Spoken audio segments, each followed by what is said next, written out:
pirate. The HBO Max show just got renewed for a second season. Plus, any Marcel the Shell lovers out there? Jenny Slate is revisiting her beloved character in a brand new film. And later, it is a big week for Oscar winner Nicole Kidman, so we thought we'd dip into our vault for a look back at her starring role in Moulin Rouge. That's all ahead, but first, here's Chanel with today's pop star. First up, the royals. This morning, the University of Cambridge unveiled the very first joint portrait of the Duke and Duchess of Cambridge. Do you want to see it? Yes, I do. Okay. William and Kate pictured side by side. Ooh. The Duchess in a gorgeous emerald gown, but of course, this painting was commissioned last year and completed by award-winning British artist Jamie Coreth. It looks like a photo. I was going to say, it's a photo real. Gorgeous. About the work, Coreth said he wanted to show the royals as both relaxed and approachable. What do you think? Yeah. I think it's cool that they're not looking straight at us. Right. They're looking over there. I think it's something neat. It's stunning. How long do they have to pose for that? I don't know, Al. We'll have to call him and ask him. So it currently, if you want to go see it, it currently hangs in the UK's Fitzwilliam Museum, where members of the public can visit the artwork for the next 3 years before it finds a new home in other community spaces and galleries around Cambridgeshire. So we want everybody to be able to see it. Okay, so next up, Justin Timberlake. Yeah, we want this the pop superstar, known for his legendary dance moves, is asking fans to forgive some funny footwork at a recent DC show. Have you seen it? No. I don't even think it's that bad. Look at this. DC, keep your feet.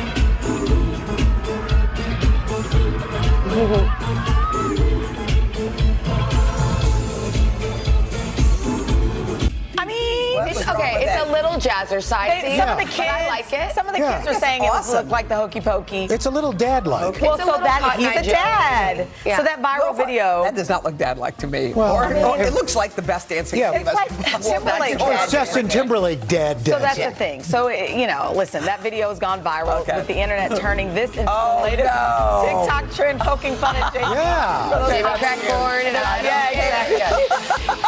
And here's the thing, Justin is listening. So then yesterday he hopped on Instagram and issued an apology. Look at this.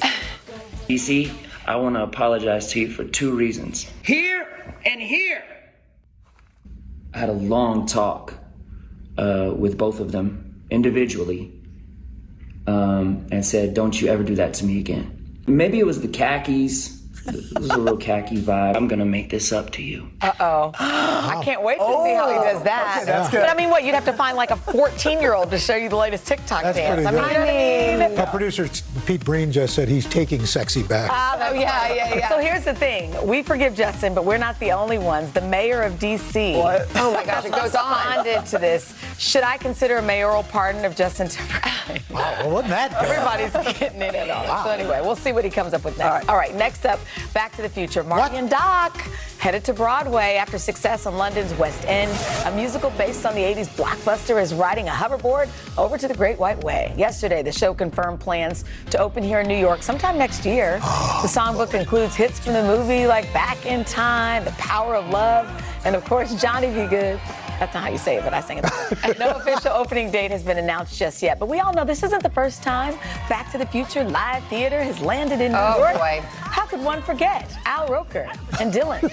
This was a Tony-worthy performance. You did star in Waitress. There is a chance Yeah, that they maybe may they have a call part. you because there's could got happen. to be a little part for you in Back If to the every other legitimate actor has been whisked off the face of the earth, You'll be Doc? it's possible. Just a little part. You, Sure. You would dig that. Oh, wouldn't I'd you? love to. Oh, my Sure, God. why That'd not? be great. To be continued. All right, speaking of bringing back old favorites, how about My Big Fat Greek I Wedding? love that movie. This week, actress Nia Vardalos announced that production has begun on My Big Fat Greek Wedding 3. Wow. Revealing this time around, the cast is on location. They're actually in Athens, Greece.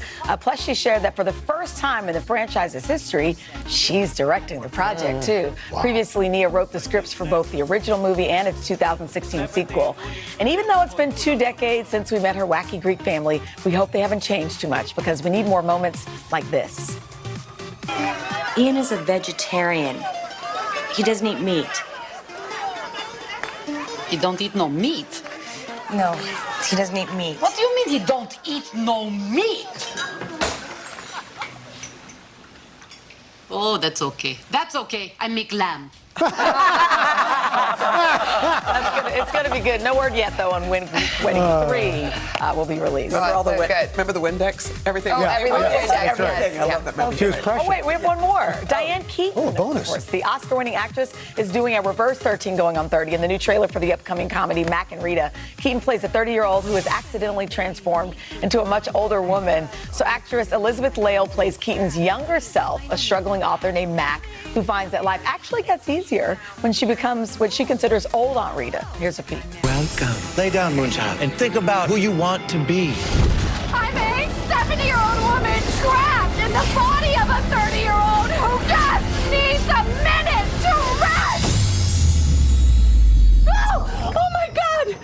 Somebody help me! This is not me! How are we supposed to grow old on the French Riviera if you're 50 years ahead of me? You are scheduled to cover the Pilates event. Post pictures. Because you at a party, they will think you're fun. And let's reset. It's going to be good. I like that. Mac and It's like Rita. a Freaky Friday Yes, kind of thing. but reverse. reversed. Yes, scheduled to hit theaters in August. Oh. So there you go. Don't we all feel like a younger person inside? Sometimes, sometimes I feel like I'm happy still a they're doing teenager. I look this, at myself exactly. and I'm like, when did all this happen? I get it. Now to the reason we call this show Pop Start Plus, we have even more headlines for you. First up, John Mulaney. Last night, the comedian stopped by Late Night with a very special gift for host Seth Meyers, a brand new suit. Apparently, John thought Seth needed a wardrobe intervention from his recent casual dress code.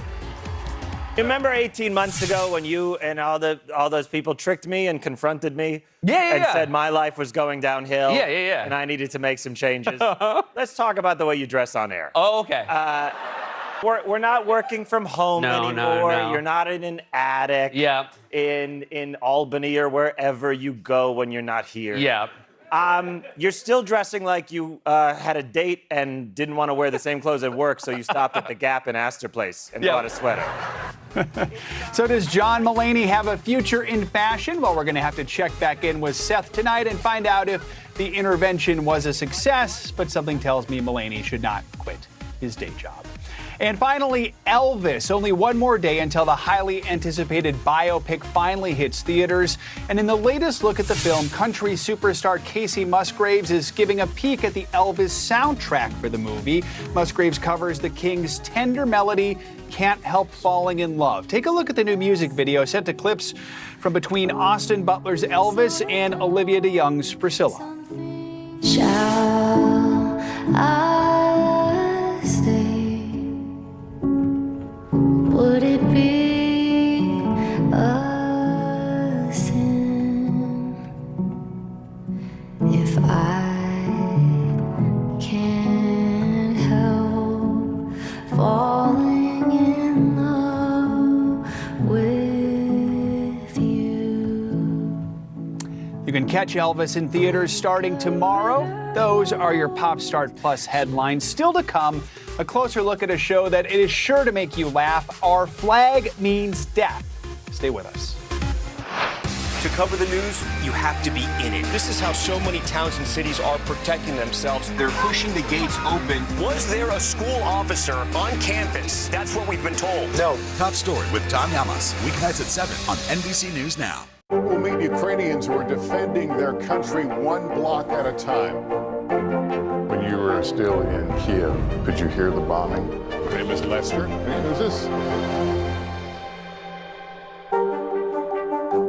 Now Tonight with Joshua Johnson. Streaming weeknights at 8 on NBC News Now.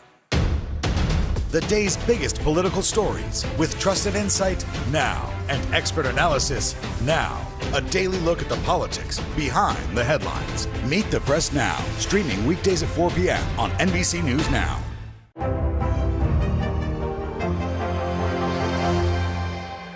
Live from Ukraine, from Uvalde, Texas, from Mayfield, Kentucky. To cover the news, you have to be in it.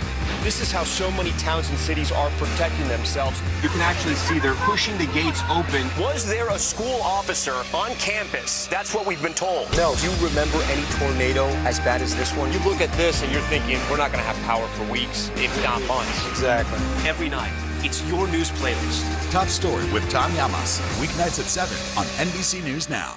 Today is now a podcast, available every morning. Listen wherever you get your podcasts. Welcome back to Pop Start Plus. Actor Rhys Darby stars in the HBO Max show Our Flag Means Death, just renewed for season 2. And he spoke to us about the crazy shenanigans that viewers enjoyed in its first season. Our Flag Means Death is loosely based on a true story about an aristocratic man, a very wealthy landowner in 1717 who lived in Barbados, who decided to have a midlife crisis and leave everything he had and go and become a pirate. You upended your entire comfortable life to become a pirate.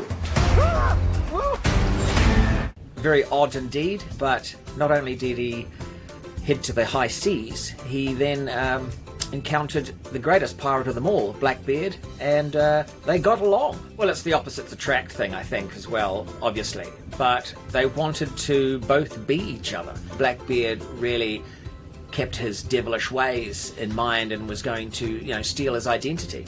So it was when they started to really bond that he realized, maybe I don't want to do that. And they started to get inside each other's heads and reveal that they had similarities with their upbringing and their fathers and what drove them to be who they are. And so that was those connections that made them closer. So Steed, he's a gentleman, he's a man of wealth, and he's a kind soul, but very lost. He kills with kindness. Oh, right, so you're the gentleman pirate then? Well sussed. He had a bad father experience, that's for sure. And I think he didn't want to be in the state he was in with his marriage, which was organised. Part of the aristocracy is that they do what they're told. And so he wasn't happy. And he would escape through reading and fantasizing about adventure. So he didn't really know what he was doing. But you've got to give him something for the courage to live again and to not just accept what you have. We only live once.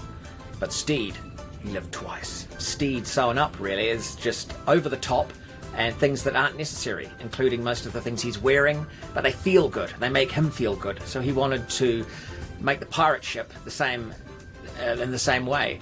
So he built a library on the ship, obviously, because he is an avid reader. He thought everyone could read, but really it's only him and maybe one or two others. It's absolutely ridiculous. I mean, who brings an entire library to sea? And he has a fireplace. Ridiculous idea with, on board a ship that could easily catch fire because there's candles everywhere. He's got an auxiliary wardrobe for all his extra outfits that he definitely doesn't need. And I think it's those little flourishes on the ship that sort of keeps him happy because, he's so out of his comfort zone in the world he's living in. I think my favourite part is definitely dressing up and improvising comedy. Those are my two favourite things. And just working with a great cast, an ensemble group of people from different parts of the world. We all had the same vision, and that was to make something beautiful, funny and uplifting. It's a power move, make people feel underdressed, and suddenly you're the one in charge. I would love to improvise as much as possible, but unfortunately the scripts were really good, and so we had to stick to them. But we did get time to improv off the scripts now and again. I just like doing it. And also, when you're with Taika, he's very improv happy. So when we work together, we do a lot of scenes together. We pretty much say whatever we want half the time. I think my favourite scene so far to shoot with Taika was during episode 7, I think, when we are on the treasure hunt, and that's when we get quite close, and we're sitting around the fire, and you'll see that scene where we're talking about opening a restaurant, I think. I'd come to your restaurant. You might not get him. It's going to be very popular. And that was all made up on the spot, and I can't believe we didn't crack up during it. Taika and I, we can do comedy till the cows come home. It's easy. But getting deep and personal and dramatic is something that we don't often do.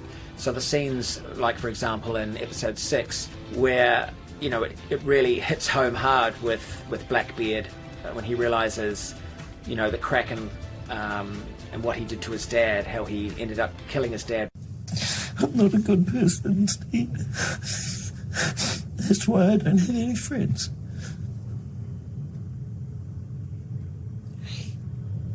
I'm your friend. It was genuine because we both have father issues ourselves, and so it was kind of, the parallel between fiction and fact and life and creativity was so close that it was one journey for sure that we both shared together, and you can see that, I think, in the show. So some of those emotions are real. Hard to pick a favourite scene. I think a personal favourite would be right at the beginning. Just walking down those stairs, commanding my crew for the first time, looking extravagant and giving the what we're about to do will be perilous speech. That was fantastic because we did that on day one, and it was the first time I had met everyone on the cast, and so it felt real to me.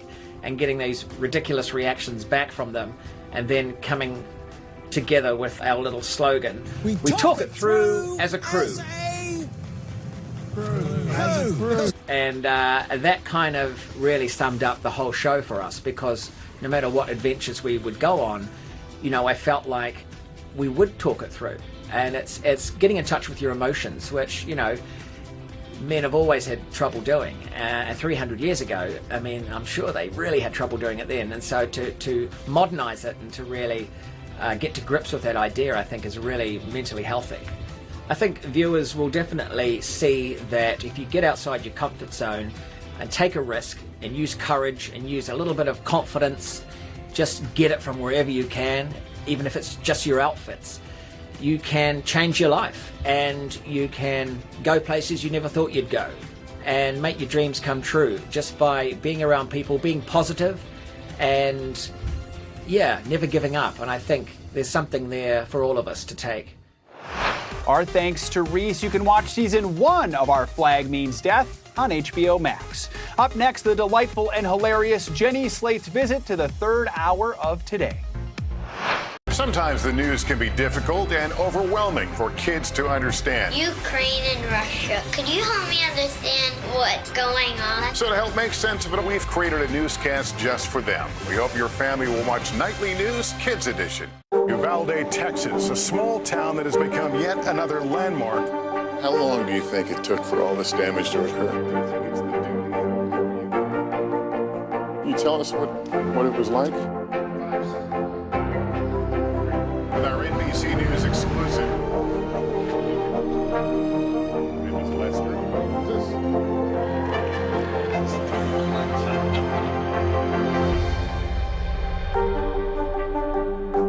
Women's basketball has been systematically held back. After 49 years of Title IX, we still have work to do. In Their Court, a podcast from NBC News and NBC Sports that goes inside the issues of inequality in women's sports. Listen now. Today is now a podcast, available every morning. Listen wherever you get your podcasts.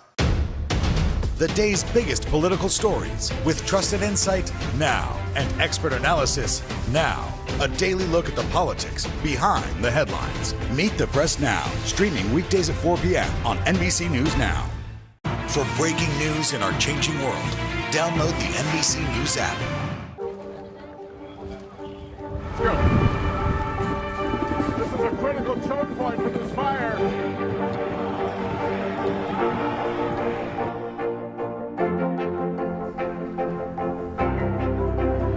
And good evening from New Orleans. Nice to really spend some time with you. Appreciate it.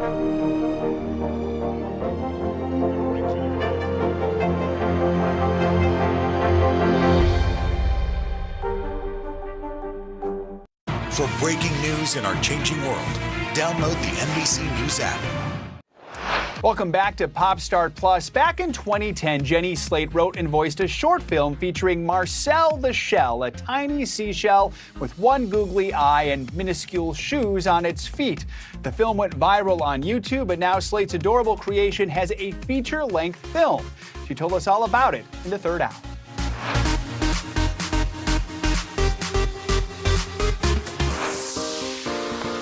This This morning, we are catching up with an actor whose resume includes a little bit of everything. That's right. Jenny Slate has taken on roles ranging from our own Hoda Kotb on Saturday Night Live to Scene Stealer Mona Lisa in Parks and Rec, and a number of animated characters like a favorite in our house, Tammy Larson in Bob's Burgers. Well, now Jenny is taking her tiniest role to the big screen in Marcel the Shell with Shoes On. We'll let the little guy introduce himself.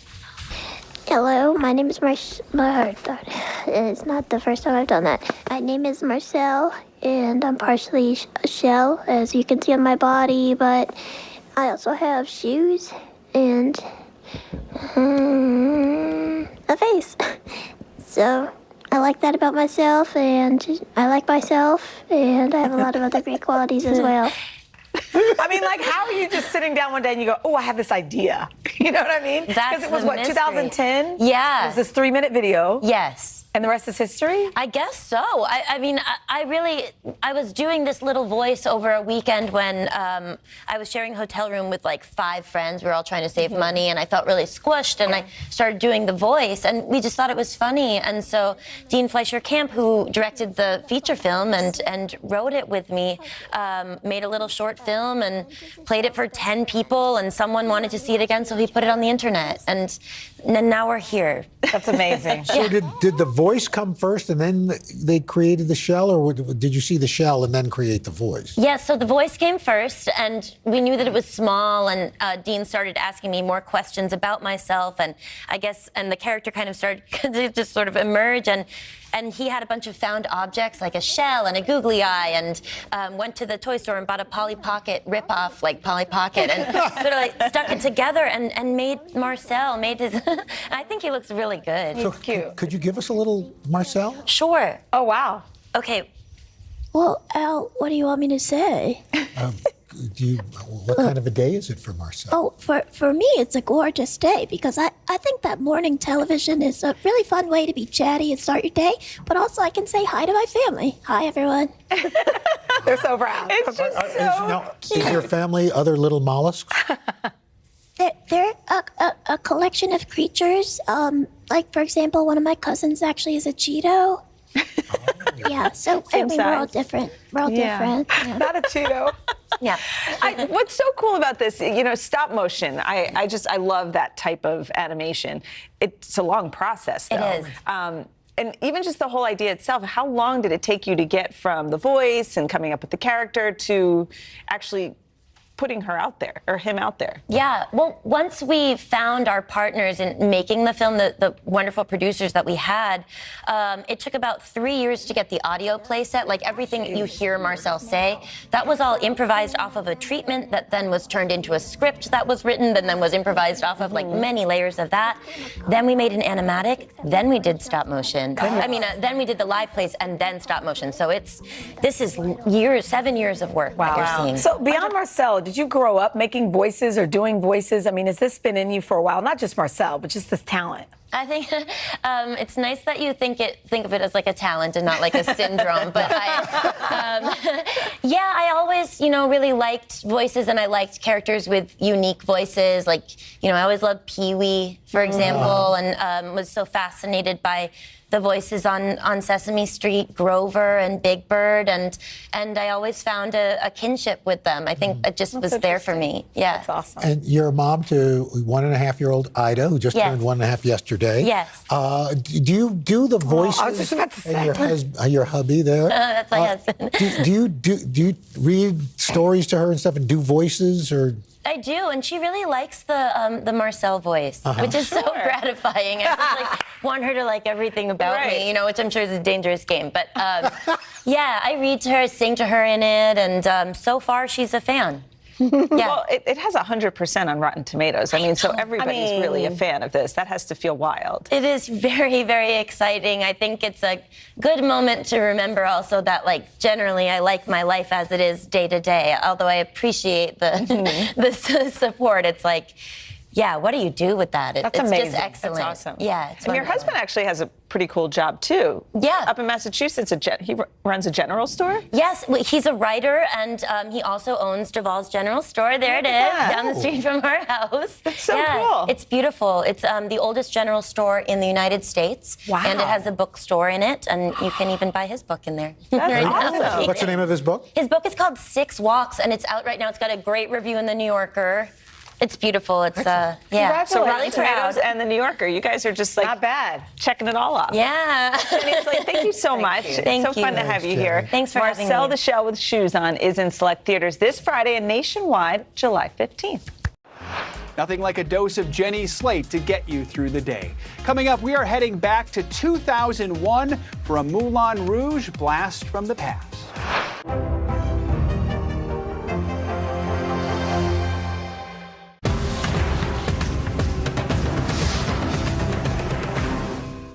What would you like to see from the federal government to keep Buffalo safe? If there is legislation brought to you to ban contraception, would you sign it?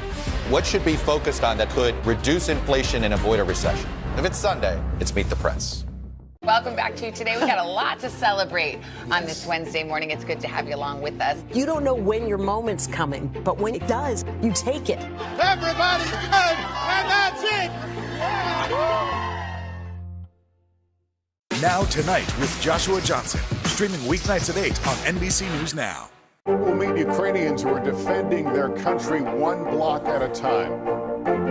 When you were still in Kiev, could you hear the bombing? My name is Lester. Who's this?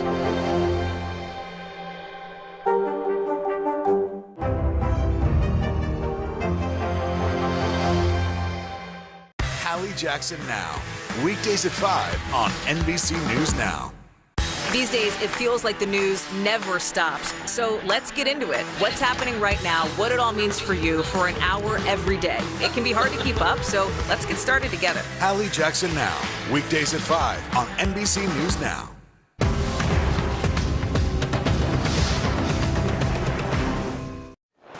Welcome back. It is a big week for our friend Nicole Kidman. Not only did she celebrate a birthday this week, she is also celebrating her 16th wedding anniversary with husband Keith Urban. In Nicole's honor, we pulled a fun moment from our vault that finds her speaking about starring and singing in 2001's Moulin Rouge.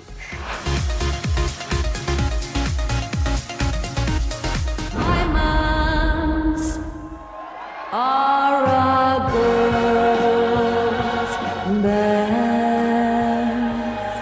friend. Nicole, when I went to this movie, I walked in, sat down, expecting kind of a dark, moody period piece. Come and get me, boys. And all of a sudden, I hear the sound of music, your song, Diamonds Are a Girl's Best Friend, and I thought, wow, this is totally unexpected. I mean, do you think that's part of the movie's appeal? Yeah, I mean, people are coming out saying I've never seen anything like it. Everyone thinks it's going to be this sort of period drama, but I'm sort of singing, dancing, and acting and doing all these weird things to Fatboy Slim and rap music, and I mean, dancing in a corset, weird, isn't it? But it somehow comes together. I mean, Baz Luhrmann, who did Romeo and Juliet, and Strictly Ballroom, yeah, right? And he's brilliant. He went on a 6-week trip where he backpacked through Europe and came back and said, do you know what I want to do? I want to make a musical set in Paris, in the Moulin Rouge, but it's going to be like Studio 54 was in the 70s, and everyone's going to go there, and they're going to go wild and crazy and live out their fantasies, and it's going to be this young boy that falls in love with it, and it's just crazy.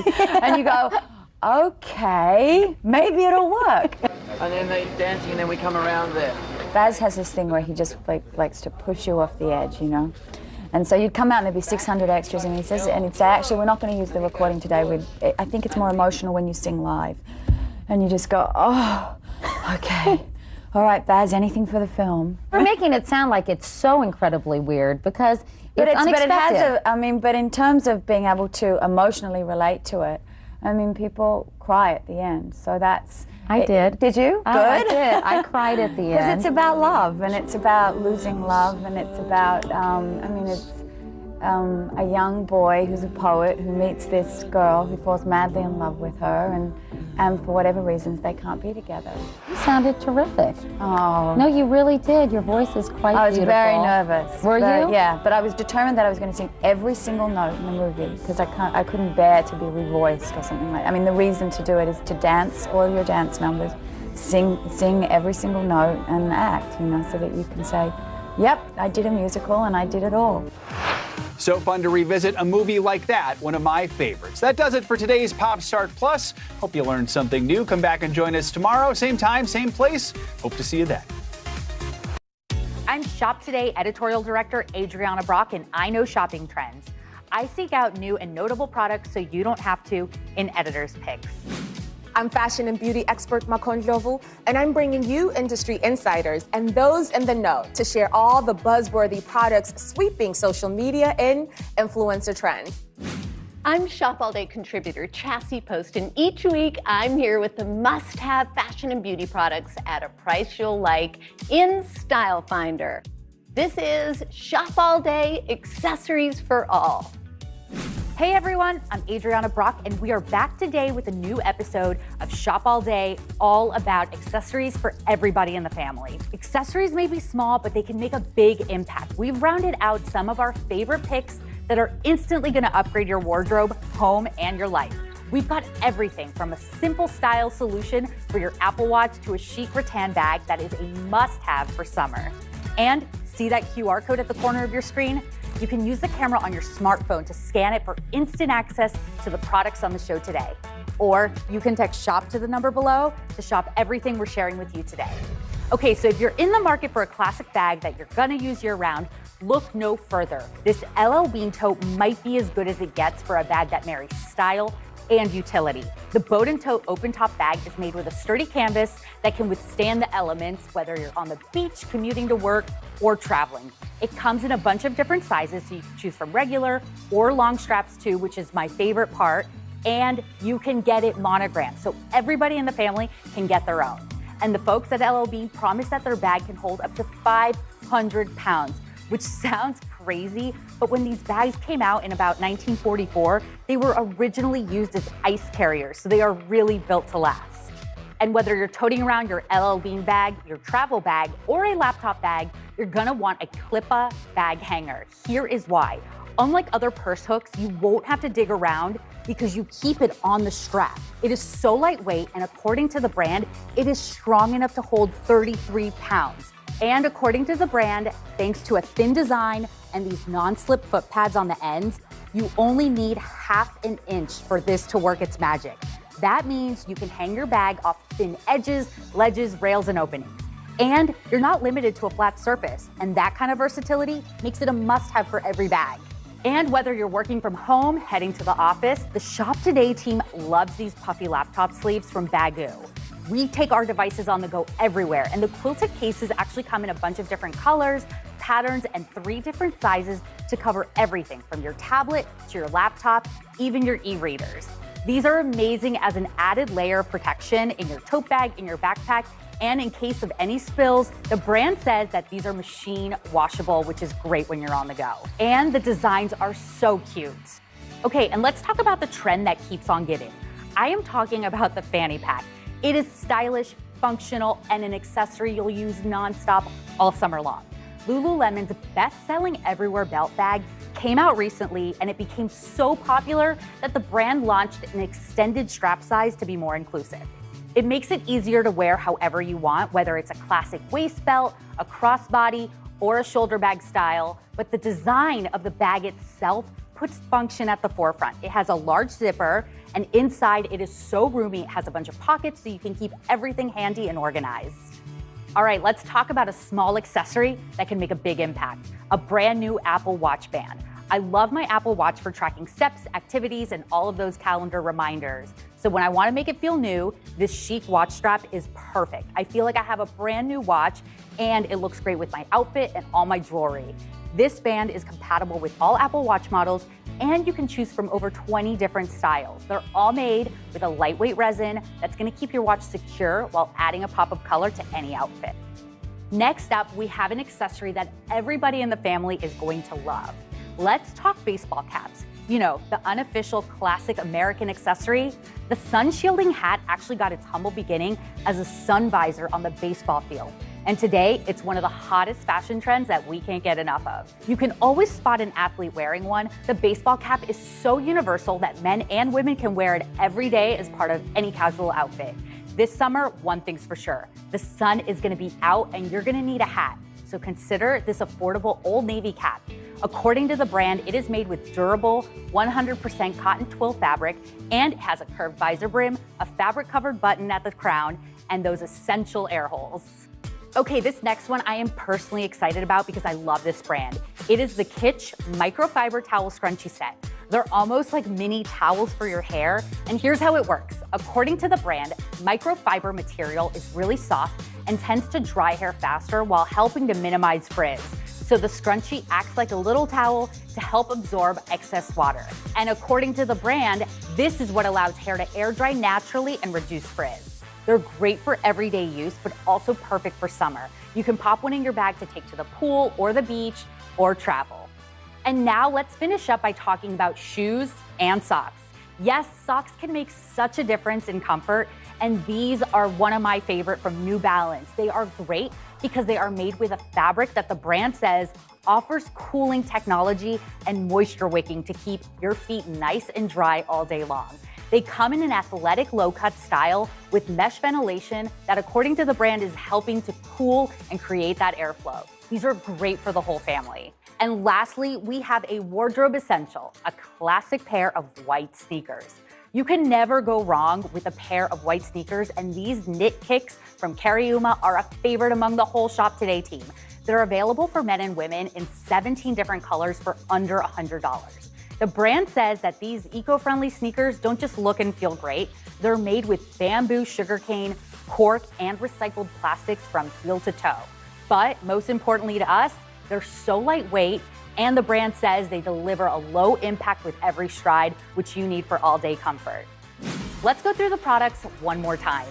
The LL Bean Bowdoin Tote Bag, the Clippa, the Baggu Puffy Laptop Sleeve, the Lululemon Everywhere Belt Bag, the Resin Apple Watch Band, the Old Navy Baseball Cap, the Kitsch Microfiber Towel Scrunchies, the New Balance Cooling Socks, and the Cariuma Off-White Knit Sneakers. That's it for Editor's Picks. Up next, lifestyle influencer Jasmine Snow is chatting with Mako and Lovu about some of her favorite must-have products to style your weekend and office looks. From backpacks to mules, we've got a lot of great products coming your way. Today is now a podcast available every morning. Listen wherever you get your podcasts. We'll meet Ukrainians who are defending their country one block at a time. When you were still in Kiev, could you hear the bombing? My name is Lester. Who's this? Uvalde, Texas, a small town that has become yet another landmark. How long do you think it took for all this damage to occur? Can you tell us what it was like? With our NBC News exclusive. My name is Lester. Who's this?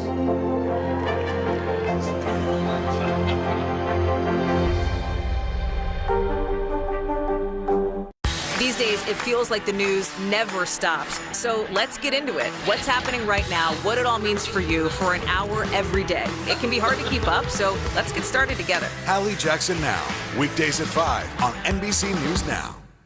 We're here to start conversations about the big things happening in our world, because it's not my job to tell you what to think. My job is to think about what you tell me. Now Tonight with Joshua Johnson, streaming weeknights at 8 on NBC News Now. Hallie Jackson Now, weekdays at 5 on NBC News Now. These days, it feels like the news never stops. So let's get into it. What's happening right now, what it all means for you for an hour every day. It can be hard to keep up, so let's get started together. Hallie Jackson Now, weekdays at 5 on NBC News Now. We'll meet Ukrainians who are defending their country one block at a time. When you were still in Kiev, could you hear the bombing? My name is Lester. Who's this? What would you like to see from the federal government to keep Buffalo safe? If there is legislation brought to you to ban contraception, would you sign it? What should be focused on that could reduce inflation and avoid a recession? If it's Sunday, it's Meet the Press. It's a can't-miss summer on Today.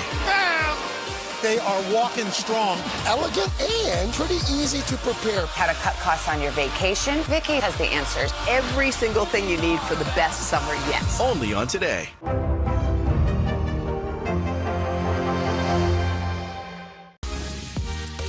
Hi there, welcome back. I'm Makon Jovu, and this is Influencer Trends, where I'll be talking to industry insiders, and they'll share their favorite products and the must-have items to shop for right now. And don't forget the QR code on the corner of your screen. Use the camera on your smartphone and scan it to shop these products, or you can text SHOP to the number below to shop all the products we're sharing with you today. If anyone knows how to style an outfit, it's our guest today, Jasmine Snow. She's a style expert, and she's here to share her tips and tricks for elevating your look at the office or on the weekend. Hi, Jasmine. Hi, how are you? Oh my gosh, it's been so long. It's been so long, and I'm so excited that we're talking about accessories for all. So here's the number one question. When it comes to shopping for accessories, should I be looking for inexpensive pieces, or should I invest in my accessories? Well, what I always do is I always go for the inexpensive pieces. Here's the thing. I love to change it up, switch it out, change it with every outfit. So you don't want to spend tons and tons of money, and the trends change. On the pieces that are classic, you're going to buy real jewelry. If you're going for like diamonds or something like that, of course, invest. But, you know, really save that for big gifts that you want to ask for. The other trendy stuff, just do it where it's really inexpensive, affordable, and you can just have fun with it. And that's the whole idea, having fun. So let's speak about having fun. Can you mix patterns or prints or metals when it comes to accessories? I am all about the mix. I am about the mix on high-low, and I am all about the mix of metals. I think you can mix rose gold, regular gold, silver, gunmetal, anything that you want. I think it goes. It is, as long as it works with your outfit and as long as you feel good about it, go for it. Right? Accessories make your whole outfit pop. You're so right. Let's dive into some of your picks. I'm so excited about these bobble bar hoops that you have here. Now, I see that they got a little sparkle, a little bling to them. Are they more special occasion, or can you wear these every day? I love to wear these every day, but I think it's great because you can really dress them up for going out at night, on the weekend. I love that Baba Bar always offers a pack. They take all the work out of it. You don't have to do any of the mixing. Like, I love a good earring stack, and you kind of just don't have to think. It's already done. And when it's affordable like that, you can just mix and match however you want. All right, Jasmine, on to the next one, some weekend picks.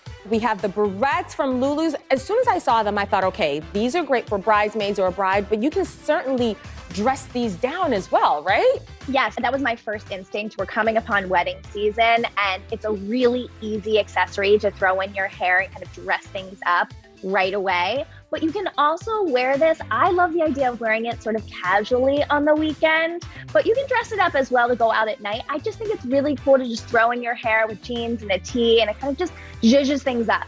It really does. And I like how you can just clip it into your hair and it's going to stay in place all night long. All right, on to more fun weekend things. This mini bag. Okay, I'm obsessed with this. I love the detail. What would you pair this with? Isn't she so cute? Oh, I love this one. Okay, I would pair this with everything, to be completely honest. I love this as a weekend going out bag. Of course, it's a little mini bag, so it's perfect. It's not necessarily a clutch. It's this little top handle. We're seeing these structured bags everywhere. Mini bags are having such a moment right now. But I do really like it for a daytime look too. Again, sort of that same thing as the barrette. If you want to elevate an outfit and you're just in something very casual, go for it with the cute bag. Like, why not? Why not? And I like that you can still fit in your essentials, right? Like my cell phone can fit in here as well if I'm going out for the weekend. If you can fit your phone, like that's the test. If you can fit your phone in it, you're good. You got everything else. I absolutely love this purse. This is great for the weekend. All right, so cute. All right, let's move on to items, accessories for the office. I want to start with the mules. Those would be great for like an everyday staple, right? Exactly. So right now we're all kind of moving from home, from the couch back to the office. We want to be comfortable. And this is a great update on the flat. and, easing your way back into real shoes for the office. It's very professional. But what I love about it is it's got a little jewelry on it. So it's just a little bit of shine on the toe, and it just makes things fun.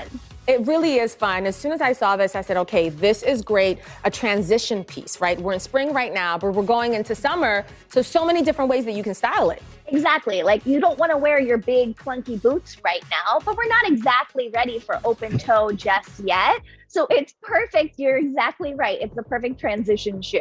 Absolutely. Okay, let's move on to this backpack, which is great for the office. Jasmine, I pack my lunch, my magazines. I pack everything into my backpack. Tell me about it. Yeah, so people are really in transition all day long now. Our lives have completely changed. We're going from working in a cafe to home to an office to picking up our kids from school. You maybe have your lunch, your computer. So it's really great to have a great big bag that you can put all of that stuff into, but it still is sleek and chic, and it looks like it's an actual fashion piece and not just like your old school backpack that you threw on. Absolutely. Can I tell you a secret? I also looked at this. I have a couple of friends that are pregnant, and I thought this would be a great diaper bag. Is that crazy?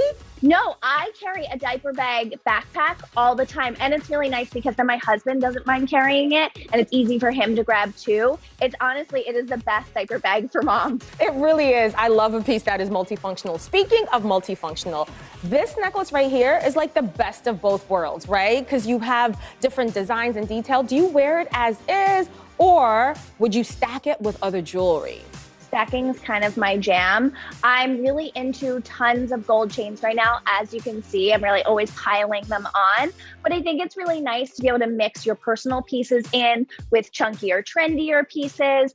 It does work if you're going to like a wedding or something a little bit more dressy and you need it to be cleaner. It definitely works on its own. Don't get me wrong. You can do that if you'd like. But I just think it's really fun to kind of mix things up, have a little bit of sparkle, have a little bit of chains, and just, again, do your thing. Whatever it is that you feel good in, go for it. Go for it. And we're talking about accessories for all. I love how this is ageless as well. My mom can wear it. My sister can wear it. I can rock it. This is a great pick. Yeah, and it's accessories for all, but accessories for everything. So you can rock it to work. You can go on the weekend, go out. It really works. It's very multifunctional, like we said. Oh, you are everything. Thank you so much for joining us and dropping these tips about accessories for all. Have a great weekend. Thank you. Thanks, you too. All right, now let's run through all the products one more time.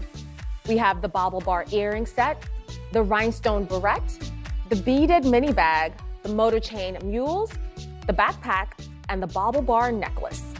And just so you know, Today works with affiliate partners and earns a commission on purchases made through our links at today.com. Up next, Chassie Post is gonna share her favorite accessories in Style Finder. Ooh, I can't wait. Live from Ukraine, from Uvalde, Texas, from Mayfield, Kentucky. To cover the news, you have to be in it. This is how so many towns and cities are protecting themselves. You can actually see they're pushing the gates open. Was there a school officer on campus? That's what we've been told. No. Do you remember any tornado as bad as this one? You look at this and you're thinking, we're not going to have power for weeks, if not months. Exactly. Every night, it's your news playlist. Top Story with Tom Llamas, weeknights at 7 on NBC News Now. Sometimes the news can be difficult and overwhelming for kids to understand. Ukraine and Russia. Could you help me understand what's going on? So to help make sense of it, we've created a newscast just for them. We hope your family will watch Nightly News Kids Edition. Top Story with Tom Llamas, weeknights at 7 on NBC News Now. To cover the news, you have to be in it. These are families trying to board those trains to Poland. I also want to get home. You'll get home. Every night, it's your news playlist. Top Story with Tom Llamas, weeknights at 7 on NBC News Now. Now Tonight with Joshua Johnson, streaming weeknights at 8 on NBC News Now.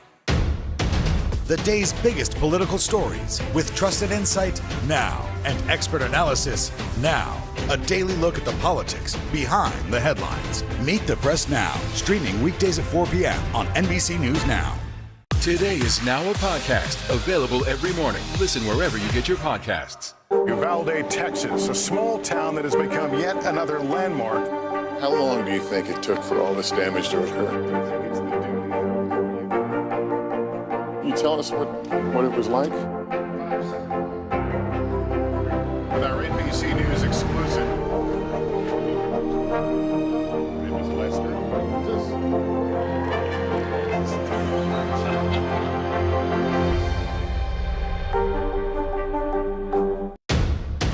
The day's biggest political stories with trusted insight now and expert analysis now. A daily look at the politics behind the headlines. Meet the Press Now, streaming weekdays at 4 p.m. on NBC News Now. Welcome back to Today. We got a lot to celebrate on this Wednesday morning. It's good to have you along with us. You don't know when your moment's coming, but when it does, you take it. Everybody's good, and that's it.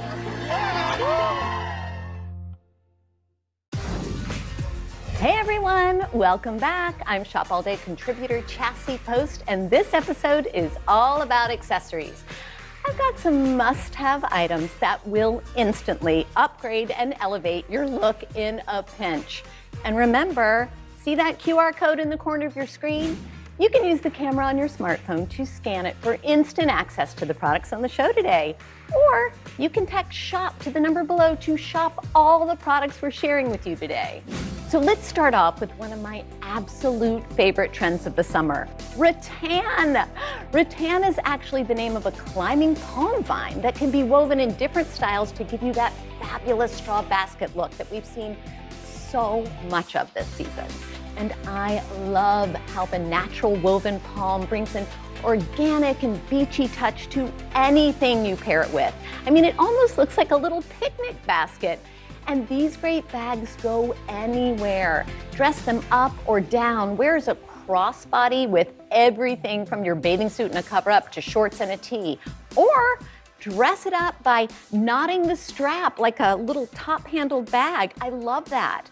And I recently went to a fancy event and I carried a rattan bag and I absolutely loved how it looked with my more formal look. Picnic or to the party, this is such an adorable bag. Now on to one of the hottest sandal trends out there for the summer, the H sandal from The Drop. And this is such a chic and easy option. And it's one of the most popular slides out there for two reasons. Number one, I mean, check out this really cushy footbed, right? So much more comfortable than the average flip-flop. And number two, the style.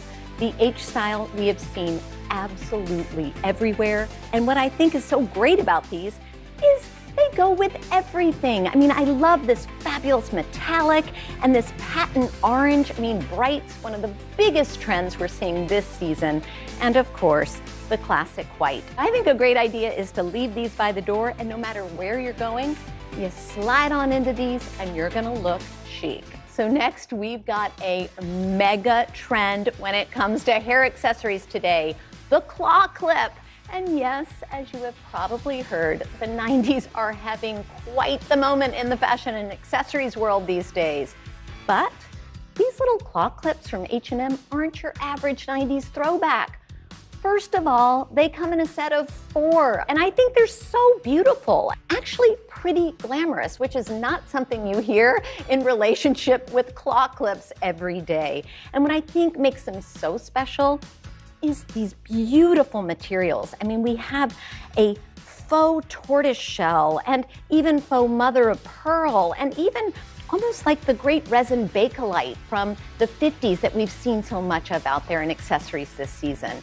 And then they're even elevated with little pops of gold. And you can choose between 4 different colorways here. And they're so easy to use. You just clamp them in. And you can wear them in lots of different ways. I mean, you can wear a couple on one side. I love that. You could wear one on either side, kind of as you would a bobby pin or a barrette. Or go for all 4 and do a fun 90s inspired updo. On to another accessory trend, jewelry. Now, first up, we've got earrings, and juicy fruit is the epitome of summer, and this vitamin C set is as festive as it is fabulous. I mean, believe it or not, fruit has been a big jewelry trend for the past 2 seasons, and I absolutely love it. It's so fresh and fun, and I always appreciate an accessory with a sense of humor, right? These are really, really fun. So you can choose between 5 sets that include all of your favorite fruits. You can choose between sparkly grapes and cherries, lemons, pineapples, bananas, oranges, tangerines, and more. Now you can wear them as a matching pair, right? Or why not mix and match the fruits? You can do a cherry on one ear and a tangerine on the other. Or if you have multiple piercings, you can even look like you've got a glamorous summer fruit basket on your ear. And they also make really adorable and affordable gifts. They come in this little gift box, and they're great for teens or adults.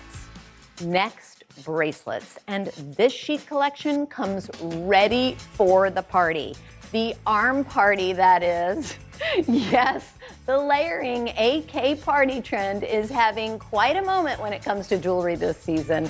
And we are here for this trend. I love it. You know, more is more, right?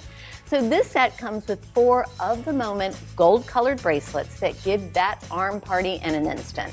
It includes 2 chunky chain bracelets. Yay! I love chains. You guys have heard it here. Chains are a massive trend.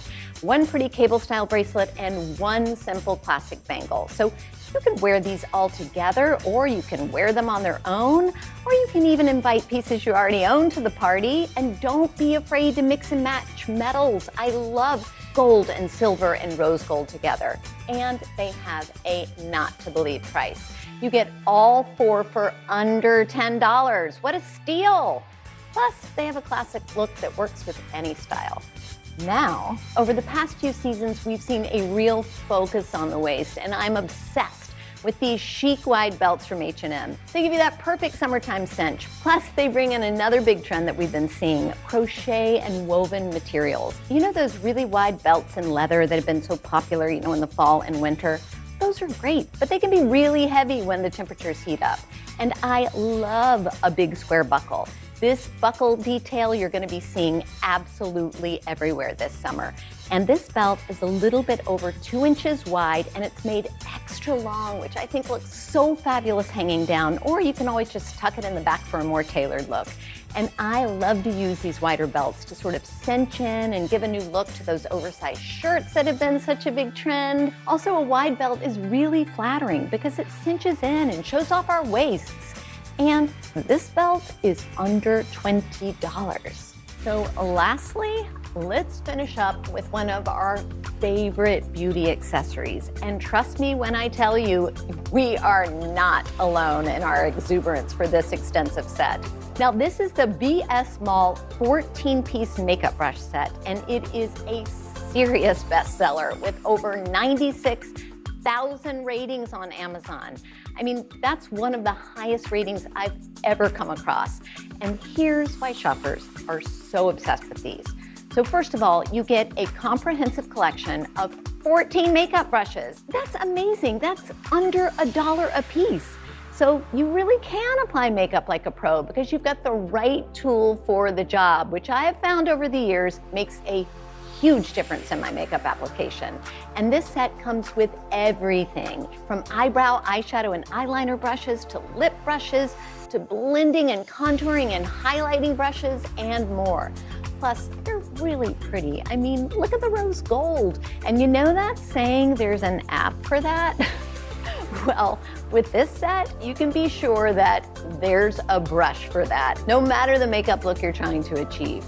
And lastly, I am such a big fan of this case. Look, it's great for traveling. You put the 2 pieces together, throw it in your bag. But I also like that you can use it as we've done here. You can break it apart and use it to store your makeup brushes on your counter. And it is always so much easier having all of your brushes right in front of you rather than having to dig through your makeup bag.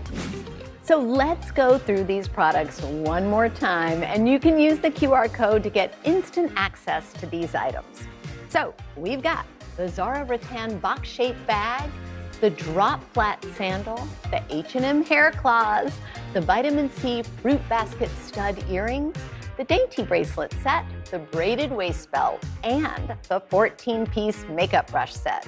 And that's a wrap on Style Finder and for our show. It's been fun showing you our favorites. Tune in next week for another episode of Shop All Day.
Sponsored by Walmart.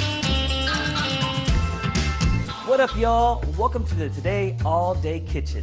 Pasta is a staple for so many weeknight meals. It's easy to make, pretty hard to screw up, and oh so satisfying. I'm making pillowy soft ricotta gnocchi with peas and parm in a buttery sauce. And I'm cooking up a creamy chicken stroganoff with baby bella mushrooms. And I'm whipping up a spicy vegan pasta alla vodka. So start boiling some water. It's time to use that noodle. And let's get cooking. You can shop the ingredients featured here from our sponsor, Walmart, by scanning the QR code. Today earns a commission from purchases made through links on today.com. I have to admit, pasta is one of my go-to comfort foods, so I am very excited to share this recipe with you. The first thing we want to do is take our gorgeous ricotta and actually lay it out in a thin layer on paper towels.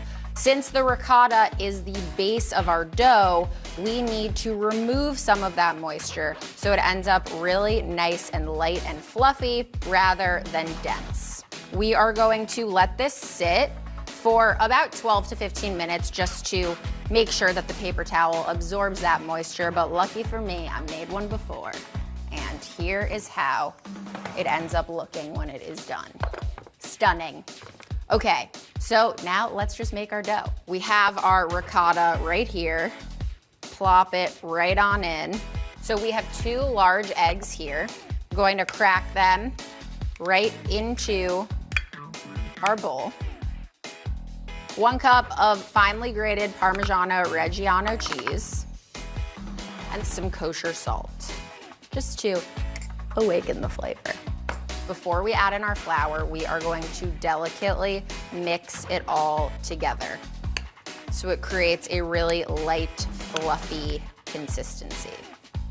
So now that this is looking really beautifully mixed together, that is when we know it is time to start adding in our flour. It's really important here to add your flour in 1/4 cup at a time because we don't want to develop too much gluten, but we also want to make sure that our ricotta stays nice and fluffy. I'm just going to delicately mix it until there are no more big bits of flour, and we'll just keep mixing. Our final 1/4 cup. There we go, looking good. Now it is time to shape our gnocchi. And then we're going to take our dough mixture, kind of form it into a bit of a, it feels so good. It feels like a baby's bottom. Can we use that in the final cut?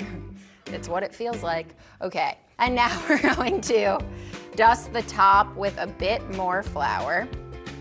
And this is my favorite tool whenever I'm making pasta, also whenever I'm cooking to easily pick things up. It is called a bench scraper. It's typically used for decorating cakes, making sure you have a nice smooth line of frosting around your cake, but it does such a good job of picking things up, and it also does a great job of cutting things really evenly. And we are going to cut this into quarters.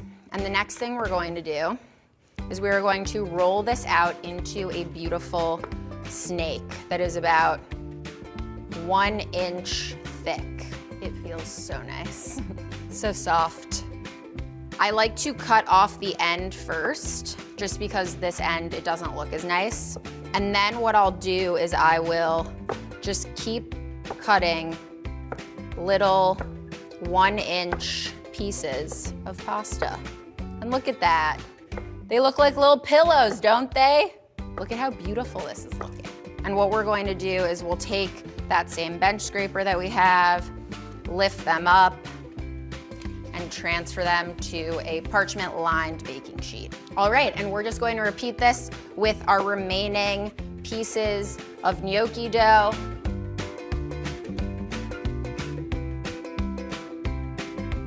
Looking good.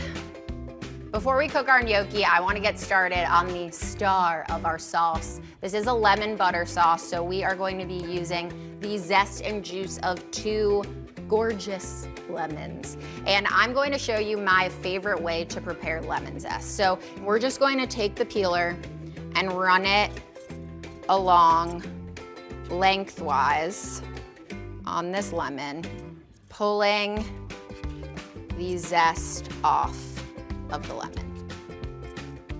So I'm just gonna remove any of this extra pith. And the reason why I'm removing this pith is because the pith is a bit bitter and we don't want any of that bitterness. And as you can see, I've stacked up all of this lemon into cute little, almost soldiers, if you will. Take your knife and rock it back and forth along that peel. It smells amazing. And you can see how beautiful these strips are. And then what we'll do is we'll take these shreds and turn them, and then we will run our knife across again to mince that lemon. And it took me a while to master these skills, let me tell you. It really all comes down to practicing over and over and over again. It's really repetition here. And now I'm just gonna take my knife and run through this a few more times. It's smelling absolutely amazing. Look at that zest though. I mean, it's like freshly fallen snow. Okay, let's clean up, get our water a-boiling, and finish up this gnocchi. Our water is boiling. It is time to cook our gnocchi, and you gotta pay attention because this all happens pretty quickly. But I promise you, you have all of the tools to absolutely crush it. The first thing we wanna do is salt our water. I'm taking kosher salt. Okay, this is boiling beautifully, and we can use our fingers to plop these in, because let me tell you, they are light and pillowy, and dropping them all in at once is going to cause them to smush together. We want these to cook until they float to the top, okay? They basically tell us, they're like, hey, what's up? And then to save some time, we are actually going to take our frozen peas and we're gonna pop those in as well. So this pasta water is liquid gold. I call it unicorn juice whenever I'm cooking because all of the starch in the water itself is actually going to help bind our sauce together. And we're going to start adding in our cubed unsalted butter, a couple tablespoons at a time. You really want it to be cold butter because our goal here is to really emulsify everything. Take a whisk. Start whisking everything up. The gnocchi's starting to float.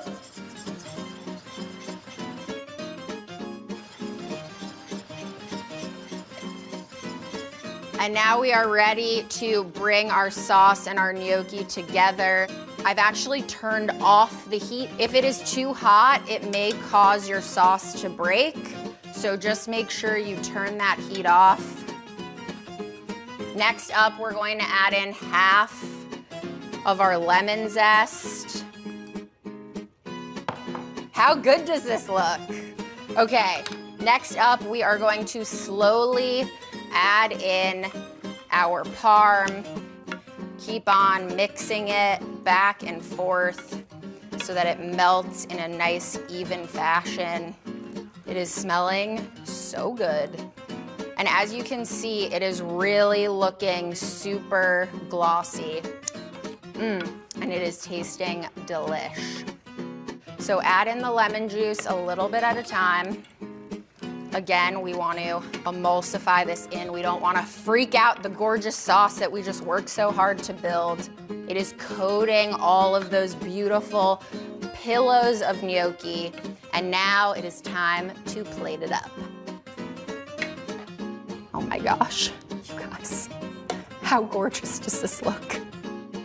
Okay, a little extra parm, some freshly ground black pepper, and then I'll take a little bit of fresh mint, a little drizzle of olive oil, gives the pasta gorgeous sheen, and there you go, homemade ricotta gnocchi in a lemon butter sauce with peas and mint. I'm so excited to try this.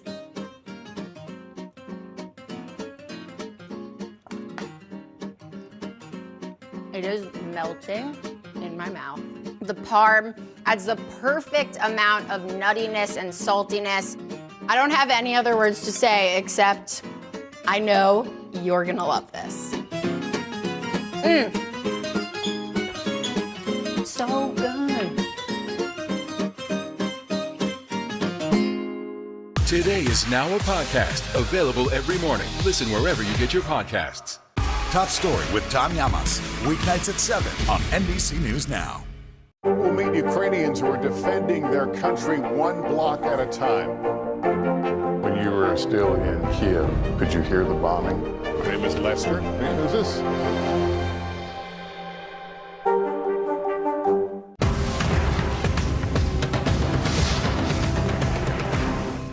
These days, it feels like the news never stops. So let's get into it. What's happening right now, what it all means for you for an hour every day. It can be hard to keep up, so let's get started together. Hallie Jackson Now, weekdays at 5 on NBC News Now.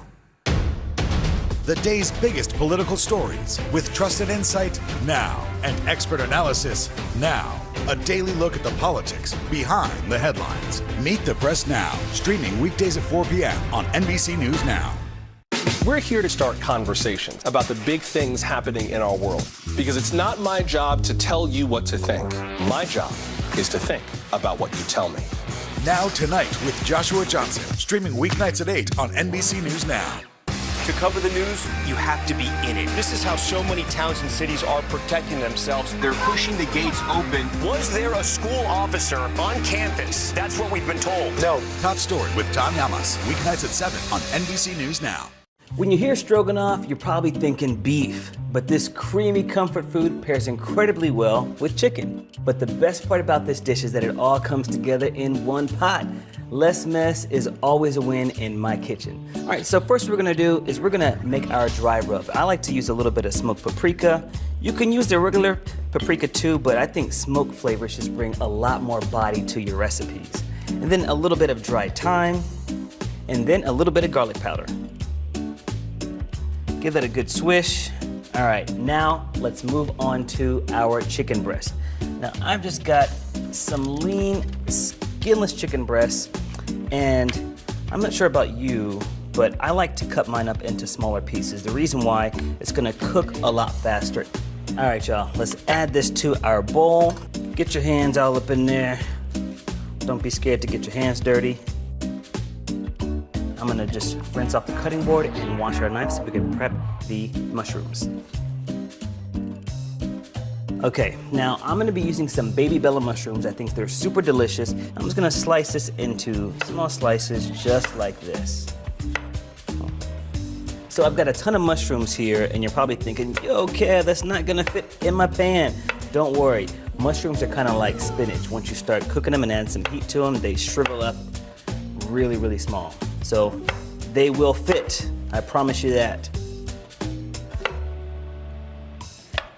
Our mushrooms are cut up. I'm gonna set these aside, and now we're gonna fire up our pan and get cooking.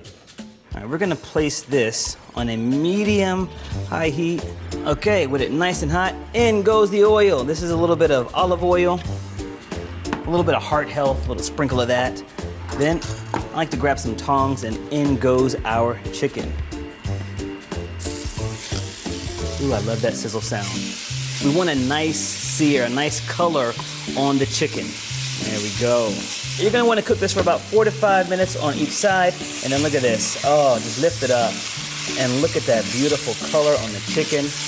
Move it around a little bit. If you're feeling brave, you can go ahead and toss it, but again, this is a no mess recipe, so the least amount of mess you can make in your kitchen, the better.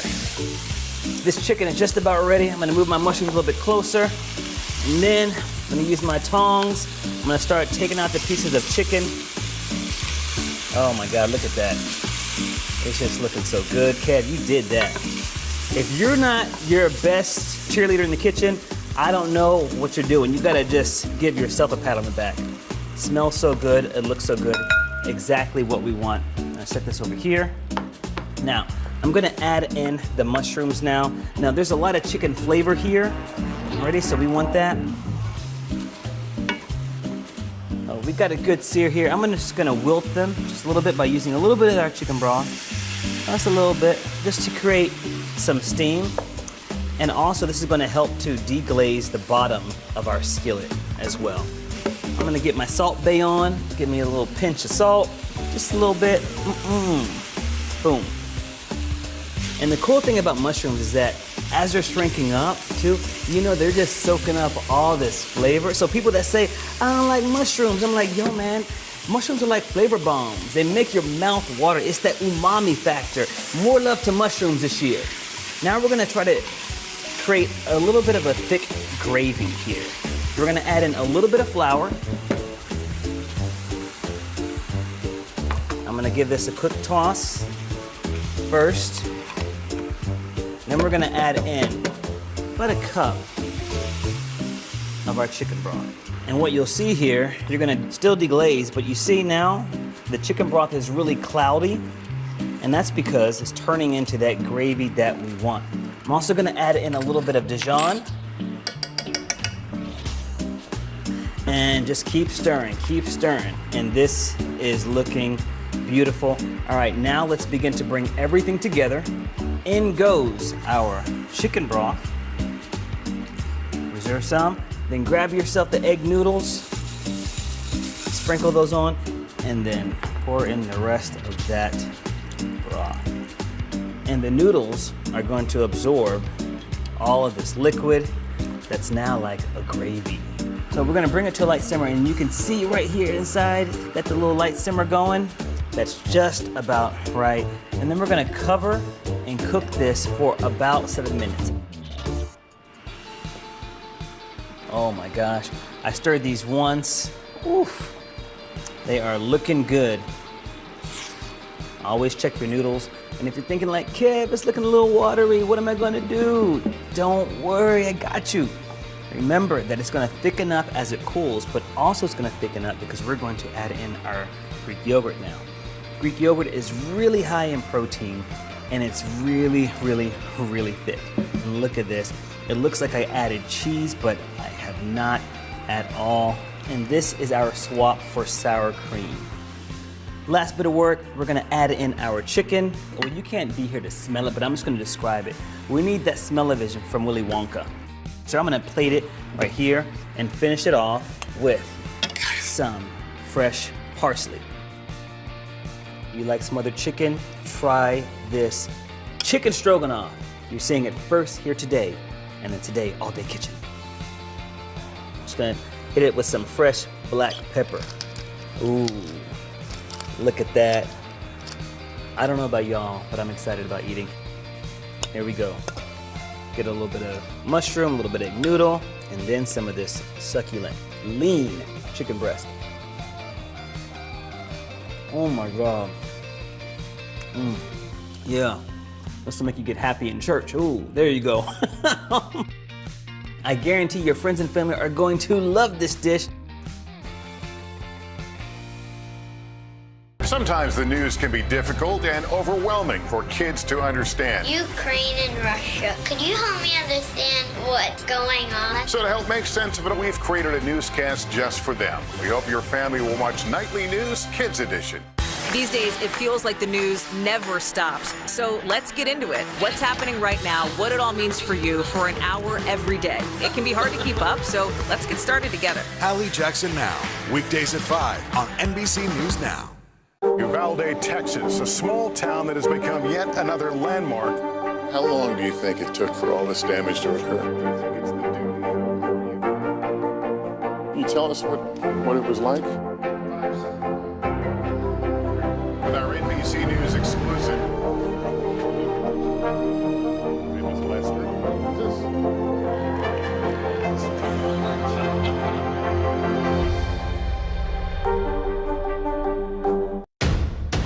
The day's biggest political stories with trusted insight now and expert analysis now. A daily look at the politics behind the headlines. Meet the Press Now, streaming weekdays at 4 p.m. on NBC News Now.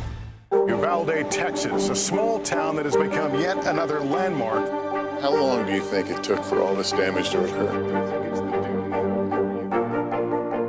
Can you tell us what it was like? With our NBC News exclusive.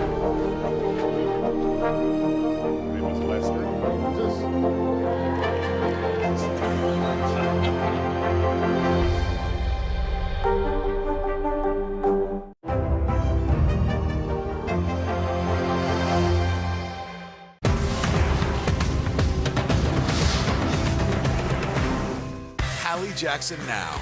Weekdays at 5 on NBC News Now.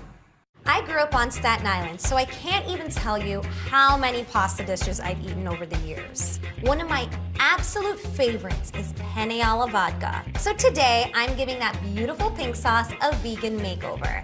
And I'm putting a little twist on that penne too.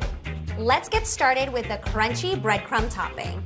So first, I'm gonna get a small skillet over medium-low heat, and we're gonna add in a little bit of olive oil. So for our breadcrumbs, we're gonna use panko breadcrumbs. I love using panko because it's extra crunchy and it's plain, so we can add anything to it and really manipulate those flavors.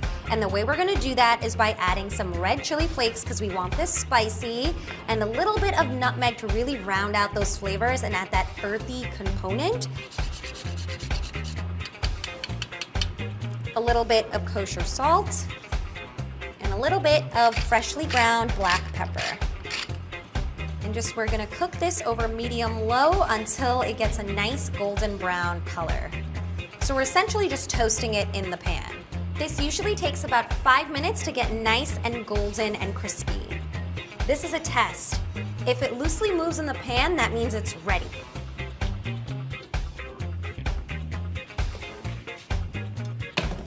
So to start off any good sauce, you have to start off with your aromatics. We're gonna start with 1 medium white onion and some garlic. So we just wanna get a small dice on this. And next up, garlic. We're using about 4 cloves of garlic. I just like to give them a light crush to help me with the chopping process. Another great way to prep all of this is actually just blitzing it up in a food processor. Just putting it on chop and giving it a few pulses and it'll all be roughly chopped. So you want to start off with a really large pan and get it over medium-high heat. To this, we're gonna add a layer of olive oil, and we're also gonna add in 1 tablespoon of vegan butter.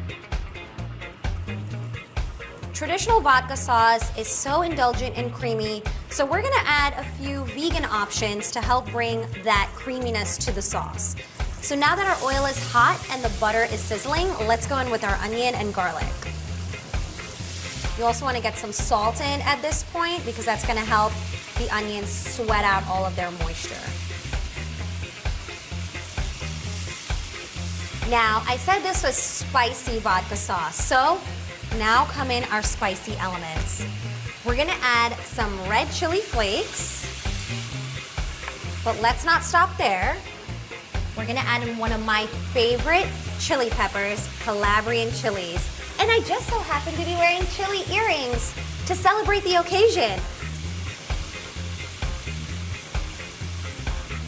So we wanna cook these for about 5 minutes until the onions are sweating and almost translucent. So now let's go in with our tomato paste. The tomato paste is gonna add basically a really concentrated tomato flavor. So it's gonna feel like we've been cooking this sauce all day, but really, we haven't been. So get this incorporated into the onions. So, the star of the show, some vodka. No, this is not a shot for me. This is for the pasta. Maybe that'll be later. So once we add the vodka in, all of that alcohol is gonna evaporate, so you don't have to worry about any alcohol actually being in there, but the flavor of the vodka will become concentrated, which is what adds that unique flavor to vodka sauce, which I happen to love. We're gonna go in with some crushed tomatoes. We're gonna go in with a little sugar. Now, don't hate on this. This is really gonna help balance the flavors again. There's a lot of acidity in the tomatoes, and then we also have a lot of spice, So the sugar is gonna help round everything out, as well as some dried oregano. So I actually like to take this and rub it in between my fingers to get the oils in the oregano activated. We want our spicy vodka sauce to be smooth and silky. And in order to achieve that, we're gonna use an immersion blender.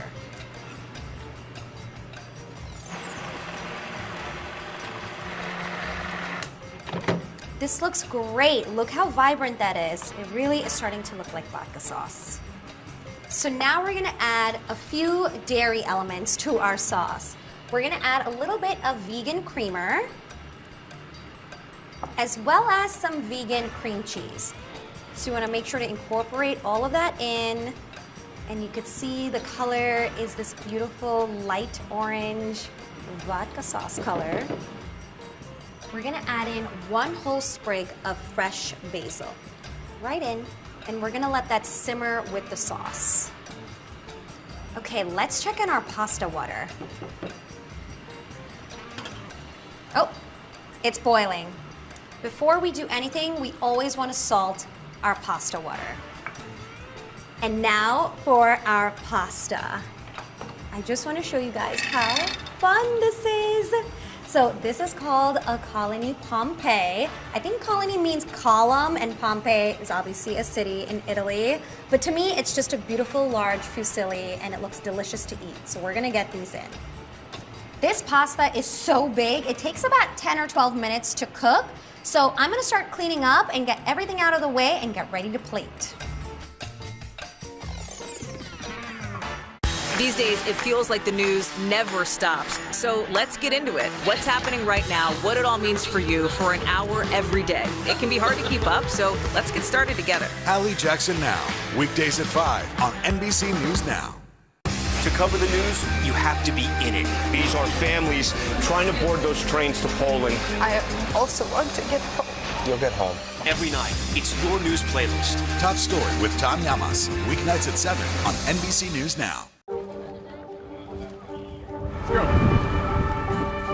This is a critical choke point for this fire.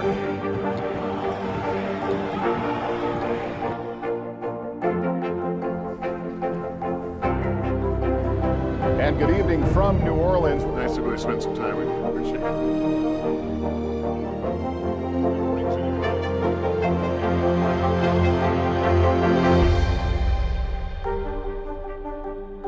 We'll meet Ukrainians who are defending their country one block at a time.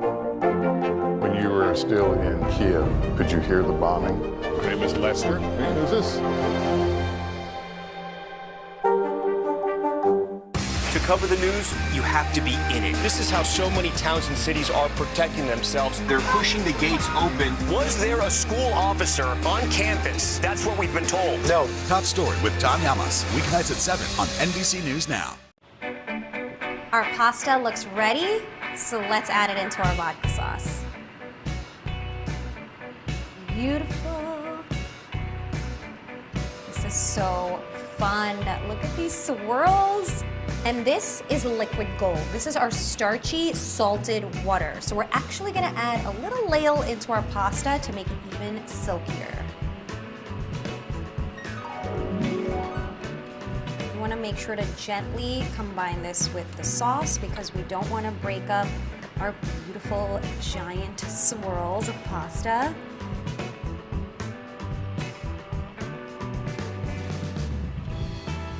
Look how fun this looks. I'm so excited to eat it, but we can't forget about our spicy, crunchy breadcrumb topping.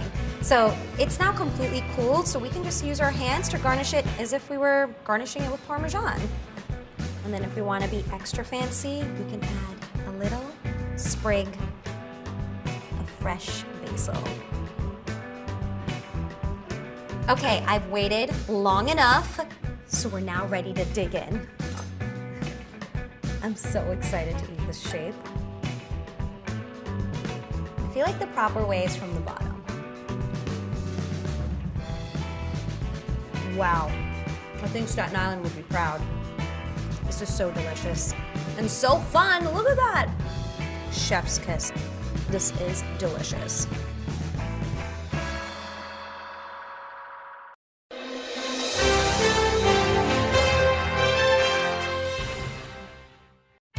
It's Bevy, baby. You may know her as Bevy Smith, the host of Bravo's Fashion Queens, or her podcast, Bevelations. But if you don't know the media maven, allow me to introduce you. Bevy Smith is a brand. She's a Harlem-born powerhouse who rose to the heights of the fashion industry by her 30s. But at age 38, she decided to follow a new path. Since then, Bevy's been a TV host, an author, an actress, an entrepreneur, and at 55, she says she's far from done. Bevy is a master negotiator, a firm believer in her own worth, and living proof that it gets greater later. Every time I sit with you, I feel a different kind of way. But on this particular day, when I sit with you, you are 55 years old. You live your life on your terms. Yeah. And you describe yourself as a late bloomer. Mm-hmm. Why are you a late bloomer, first of all? Well, I mean, because I think really since like my 20s, people have been telling me that I should be in entertainment. But I was always an advertising person. I was, started out as a receptionist and worked my way up to becoming an advertising executive. And so, entertainment was something that I couldn't really even fathom for myself. And so to then pursue it at the age of 38, and then to really make it happen, and by the time I really kind of garnered any kind of success in the space, I was like 45 years old. I'd say that's a pretty late blooming. I want to back us up. I picture you as a little girl, and I don't really know exactly in this moment how I pictured you, like in first grade or second grade. How did you imagine yourself growing up? I grew up in a tenement, so I definitely wanted to live in a high rise. In Manhattan, of course. I wanted to be an executive secretary because I grew up watching all those old 1950s, 1960s movies where being an executive secretary was the height of elegance, sophistication, and success. Because you were the gatekeeper. And actually, Holder, as you know, to a certain extent, that's still very true. That's still the now. case, yeah, Right, absolutely. right? So you were looking for your profession in life, what to pursue. So what road did you take? I became a receptionist. I didn't go directly to college. I became a receptionist at an advertising agency called Peter Rogers and Associates. And it was an incredible agency. They had Block Lama Mink. They had Vidal Sassoon. Like Mr. Vidal Sassoon would come into the office. Oh, wow. Claudette Colbert would come into the office. Cher came into the office. Like, it was like heady stuff. Were you like freaking out? Were you like drop jaw? No, because I was a young, sophisticated Manhattan girl. So my father always brought lots of magazines into the home, and we used to read. Me and my sister were just ferocious readers, and so I knew all these people. I knew all the socialites because we used to read W magazine when there was a broadsheet. Mm-hmm. I started reading the New York Times when I was like 13. So it's a very interesting thing when you grow up in Manhattan, because I grew up in Harlem, and for your listeners who may not know, Harlem is a part of Manhattan. Mm-hmm. So for me, my parents always took us into Manhattan proper, if you will. And so I was never kind of, you would always see famous people. Mm-hmm. To this day, as you know, Holder. Yeah. Folks see you all the time. And it's like, hey, girl. And that's the way it is, I one time walked behind Jerry Seinfeld for 6 blocks just trying to figure out, like, what would it feel like to be him? Because we knew we lived in that kind of neighborhood. And you're right, people hardly even looked up. Or every now and then a hey. But that's how Manhattan folks do it. Yes, that's how we do it. Mm-hmm. And so when I got there, I had, my parents instilled this really strong work ethic in us, which is no matter what your job is, no matter how allegedly low it is, you do your absolute best. You don't wait to get a great opportunity. Mm-hmm. Every opportunity that you're given is a good one, and you make the most of it. So you did that. So you were a receptionist, and you did it A++. Oh, yeah, I did A++. So I didn't have to take coats. I didn't have to get coffee, but I did all of that because in my life, I am nothing but a hostess. I am actually a barmaid, and eventually, Holder, I will own a bar because I love hosting people in that way. But in my life, that's one of my special gifts. I connect people and I make people feel welcome. And so when you came into my reception area, you were in my living room. Welcome. May I take your coat? Would you like coffee or tea? Again, this was not required of me. You just did it.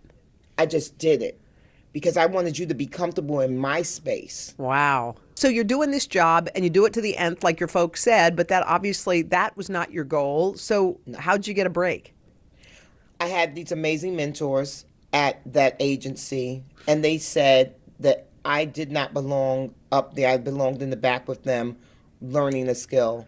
And that's when my life began to change. And I went back to school, and I went to NYU, and then one of my mentors, Jeff McKay, started his own advertising agency, and he brought me along, and he literally said, what part of advertising would you like to work in?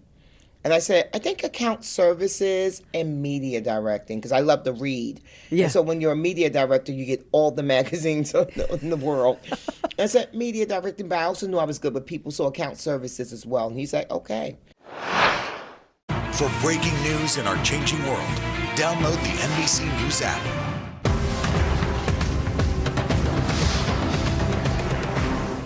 Hallie Jackson Now. Weekdays at 5 on NBC News Now.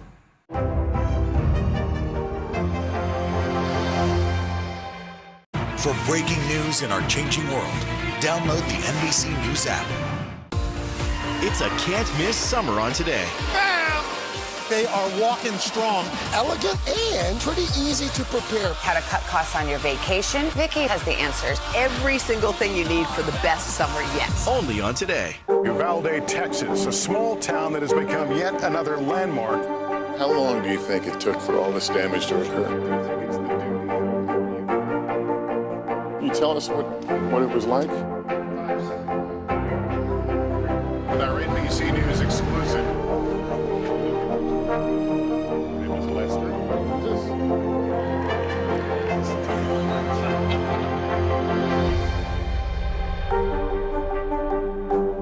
Hallie Jackson Now. Weekdays at 5 on NBC News Now. The day's biggest political stories with trusted insight now and expert analysis now. A daily look at the politics behind the headlines. Meet the Press Now, streaming weekdays at 4 p.m. on NBC News Now. I've been talking about this with all these women I'm interviewing, and almost everyone, including Helen Mirren, Viola Davis, Rita Moreno, they all say that at a bunch of points in their careers, they had imposter syndrome. They don't know I don't know. They don't realize I don't deserve this. I'm pretending. Deep down, not feeling that worth. Did you ever have that? Okay, so here's the reason why I didn't have it. You did not. No, this is big. This is big. You did not have it. Okay, good. I'm going to tell you the truth, Holder. Okay? Because very early on, I thought the key to my happiness was getting married and getting someone to take care of me. So I went to NYU, and I had a career specifically with the reason of trying to secure an amazing husband. Because I watched all those old 1950s, 1960s films, and I realized that if you have a certain pedigree, then you can attract a certain type of man. So me being an advertising executive, me going to NYU is a nice, little patina there, right? And I can secure this guy, and then I don't have to work anymore, and this guy's got to make me happy. So I didn't have imposter syndrome because I wasn't there for the long haul. I wanted to do a good job at my career, but I was not driven. I was not driven. Now, that's interesting that you had that idea of wanting to secure a man, because to me, we're from the same generation. That actually seems like a little bit before us, doesn't it? Yes, it does. But I told you, it was all those movies I watched. Yeah, and I was you were into that. I loved Bewitched, the Dick Van Dyke Show. Yeah, Dick Van Dyke, when he would come home and she was there in her little pedal pushers, I was like, I want to wear a pedal pusher and wait for, him to come home, honey, from the, the architectural firm or wherever he was working. I wanted those things. I come from a community where women worked. So women were not fighting to work in Harlem. They worked, okay? You were fighting not to work, okay? That was a good life. You don't have to work, and you can live nice. You see what I mean? So I hear there's the you. difference. 100. I hear you 100. Okay. So there you were, advertising exec. I mean, how high, that's called, at one point it was the high life. How high was the life? Oh, it was the very high life. It was amazing. That's when print media was a king. So I was at all those events and I knew all the people. Yeah. And I'm from 150th Street and 8th Avenue in Harlem. And I'm just in these rooms and I'm I'm in the mix. So you're in fabulous. It. So there you are. I mean, some would call that the mountaintop. Plant the flag. Yeah. You're done. Yeah. But that wasn't the case for you. That wasn't the case. I got really very restless. I was very grateful for the opportunities that I had been afforded. And then I was feeling very is this all there is? Yeah, what was missing?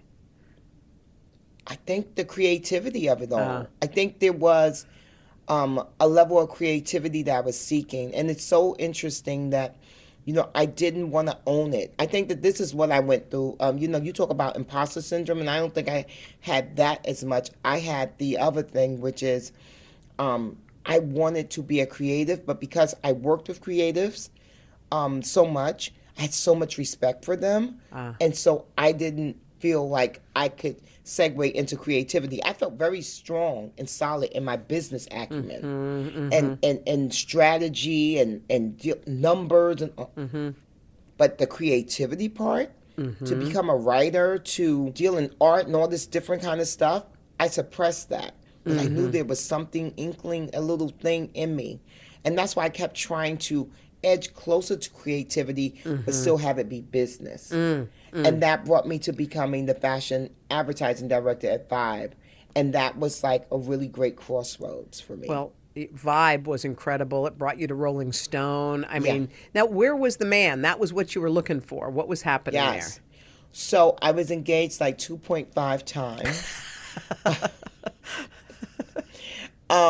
And the last guy that I thought I was going to marry, I was 33 years old. And when that didn't work out, after I had kind of twisted myself and contorted myself, my being, to be with him, I decided to do some real, kind of introspective work on myself.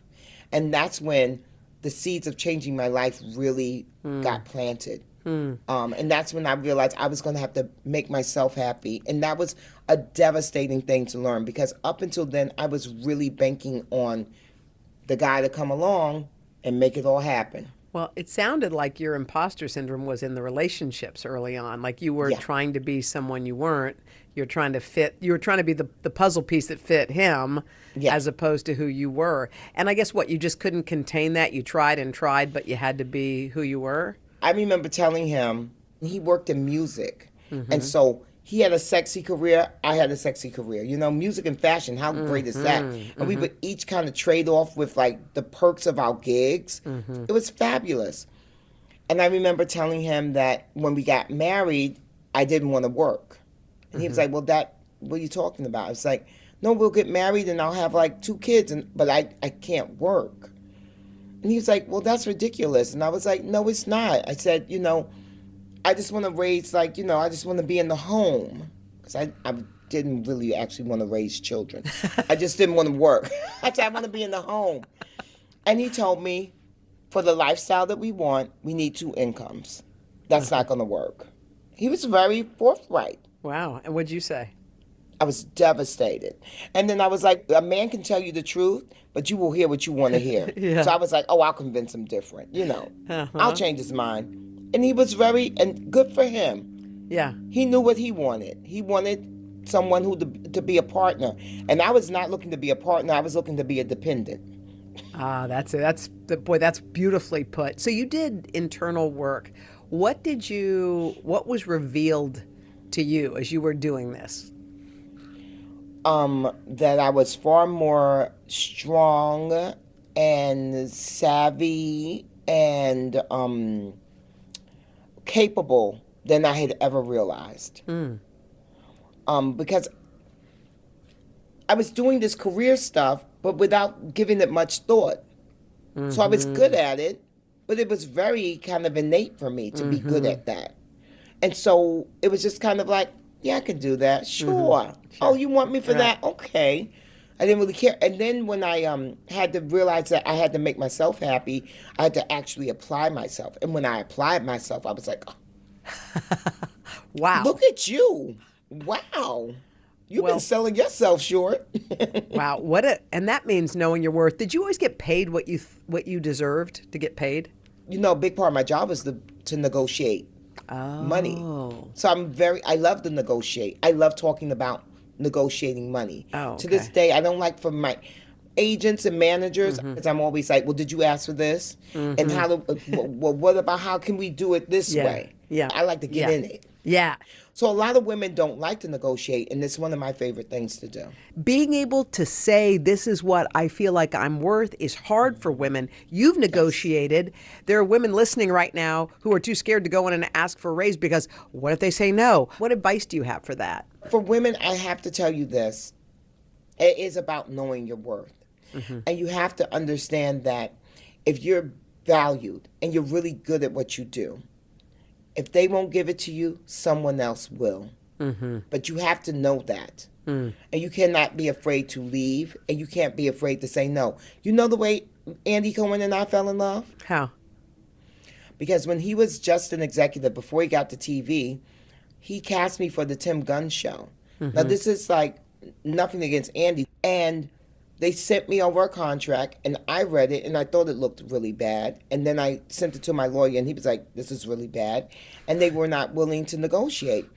And my lawyer said to me, well, I mean, I guess, you know, you just have to take it. And I said, well, actually, I don't. Yeah. And we turned it down. I was fresh out of Rolling Stone. So this was my first audition that I had ever gone on for a TV show, and I got it. And then I had to say no. Wow. And I figured in my mind holder, well, obviously if they wanted me, someone else will. Now here's the cautionary tale. What? It took 7 years to get another dang TV show. Okay? But here's the happiest part. But what's the lesson? Of it. Yeah, what's the lesson there? The lesson is this. So I didn't get the TV show. It took 7 years to get an actual show. But because I didn't get the TV show, I created a business called Dinner with Bevy, which has fueled my life and my relationships with celebrities like you would not believe. But if I had gotten that job, I would have never created Dinner with Bevy, and my trajectory would be totally different.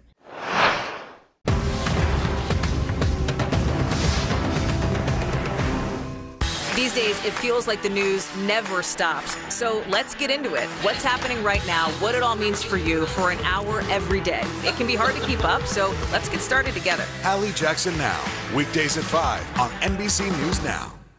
For breaking news in our changing world, download the NBC News app. Let's go. This is a critical choke point for this fire.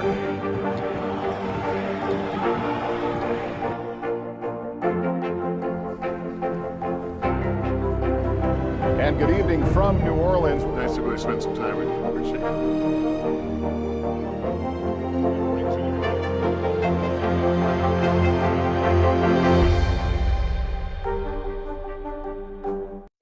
What would you like to see from the federal government to keep Buffalo safe? If there is legislation brought to you to ban contraception, would you sign it? What should be focused on that could reduce inflation and avoid a recession? If it's Sunday, it's Meet the Press.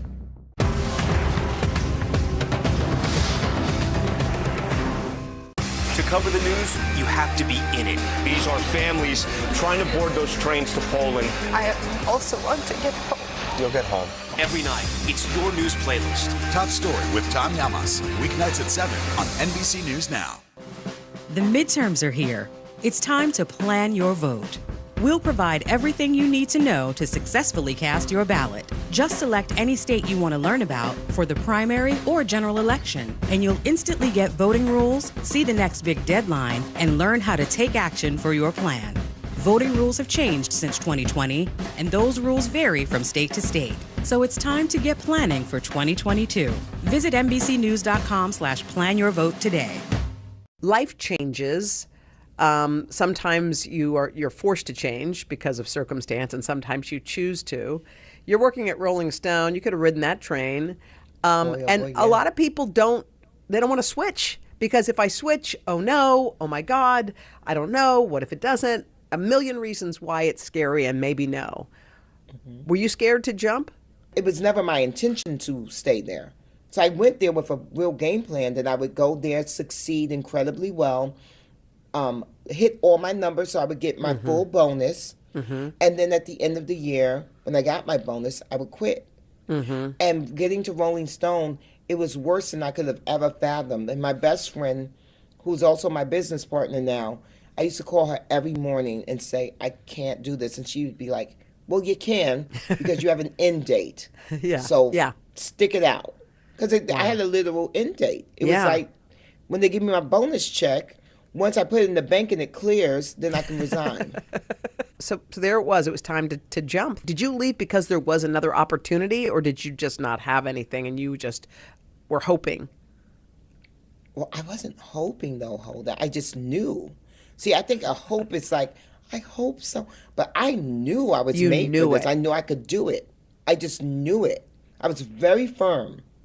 Wow. And then when I got that job at Bravo, that was the high five. That was the confirmation. Of course, and I turned it down, and then, okay. So how did you make do? Because sometimes after a year, obviously, you had to make a living. What did you do in between? I was broke but blissful. That's the name of that chapter, Broke but Blissful. I was really broke, but I was really happy. How come? Because immediately I started doing TV stuff. Immediately I started writing for major publications. So I was doing everything that I actually quit my job to do. The money just had not caught up yet. Mm-hmm. But for me, I believe in the universe, right? So I'm like, well, the universe is actually telling you made the right choice. Because everything that you set out to do, you're actually doing it. You're just not making any money at it yet.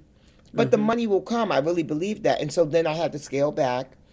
I'm very candid about this. I used to go to Milan and Paris 6 times a year, flying first class, staying at the best hotels, in a suite, car and driver the entire time I'm there, heady stuff. So in my neighborhood, people would see me coming out of town cars with all of my luggage and the people helping me and all the shopping bags and all the things. Now all of a sudden, I'm in this new life and I'm trying to make a go of it. And instead of town cars, there's an amazing bus stop right across the street from where I live. And now I'm staying at the bus stop. And there's a barbershop on my corner. And one day, one of the barbers says, hey, Bev. And I walk over and he's like, you okay? I was like, no, I'm great. He's like, you sure? Because, I see you taking the bus now. I was like, oh, no, I'm changing my life. I quit my big fancy job and now I'm trying to do entertainment, TV and stuff. Yeah. He's like, okay. Did that not chip away at your self-esteem? No. You know why, Holda? Why? Because remember, I'd already gotten that big offer from Bravo that just had no money attached to it. I was already writing for Interview, for Paper Magazine, for Glamour, for Essence. I was on VH1, I was on BET, I was doing all these things. Right, you were busy. Clearly, I was made for this. People just didn't want to pay me yet. Yeah. So that's why I was never cowed by that. So when did the money catch up? When did they finally go, oh, okay, it's time? Andrew Cohen kept trying to find different things for me to do with him. Come and shoot this pilot. Come and be a part of this show. Wow. Different things. 7 years. And then finally one day, he was doing Watch What Happens Live with Bethany Frankel. And he had me and Bethany do a pilot together for some show that didn't go.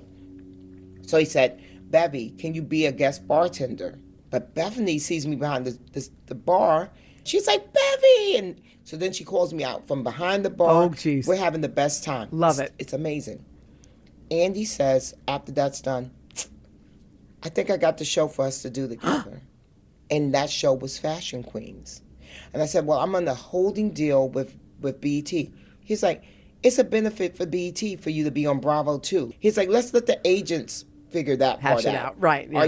Are you interested? I said, sure. And so that's when the money started catching up. Uvalde, Texas, a small town that has become yet another landmark. How long do you think it took for all this damage to occur? Can you tell us what it was like? With our NBC News exclusive. Ms. Lester.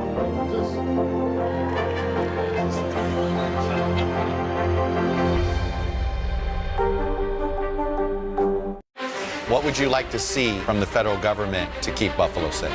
If there is legislation brought to you to ban contraception, would you sign it? What should be focused on that could reduce inflation and avoid a recession? If it's Sunday, it's Meet the Press. We'll meet Ukrainians who are defending their country one block at a time. When you were still in Kiev, could you hear the bombing? My name is Lester. Who's this?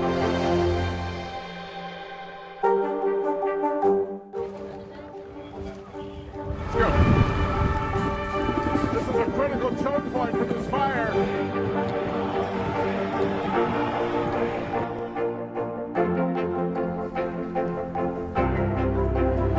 And good evening from New Orleans. Nice to really spend some time with you. Appreciate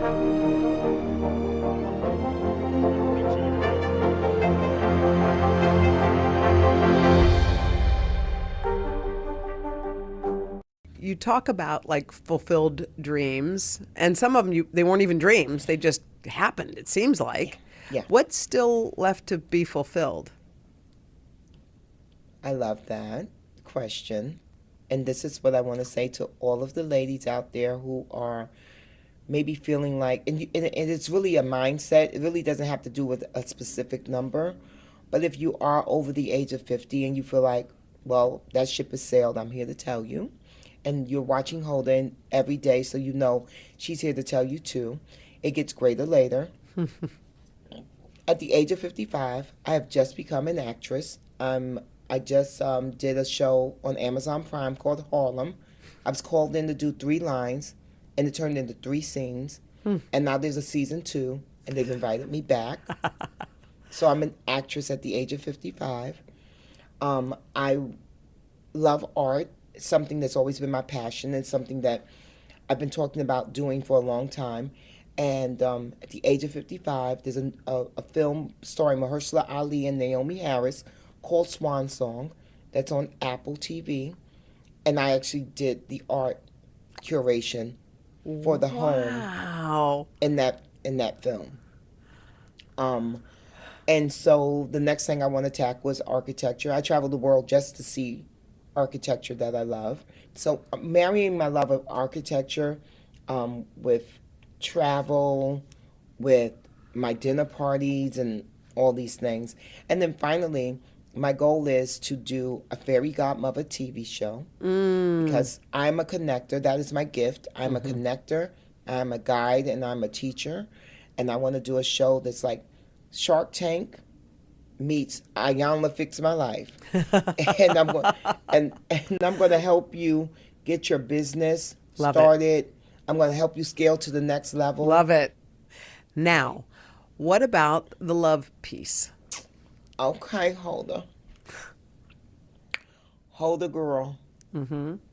She's open. She is single and always ready to mingle. I'm very, very open, and I'm trying to be very intentional about getting my great guy. What I will say about that is this. I have a very different take on love than I ever have in my life. And my take on love is this. I want to be in a monumental, respectful, and very loving relationship for however long that lasts, and it works for the both of us. I do not want to be in something just to settle. I do not want to be in something if we really like each other and we're good together, but there's no connectivity. Yep. I want a partner. Yep. And so that is what I'm looking at. That's what I'm seeking in my God. I feel this is the happiest I've ever been in my life. I'm grateful for the way my life has turned out. And my guy, I always say, my guy is going to be my icing on my cake. But cake is really good without icing as well. Bevy, thank you. What a beautiful conversation. Thank you so much, darling. I love you. I love you more.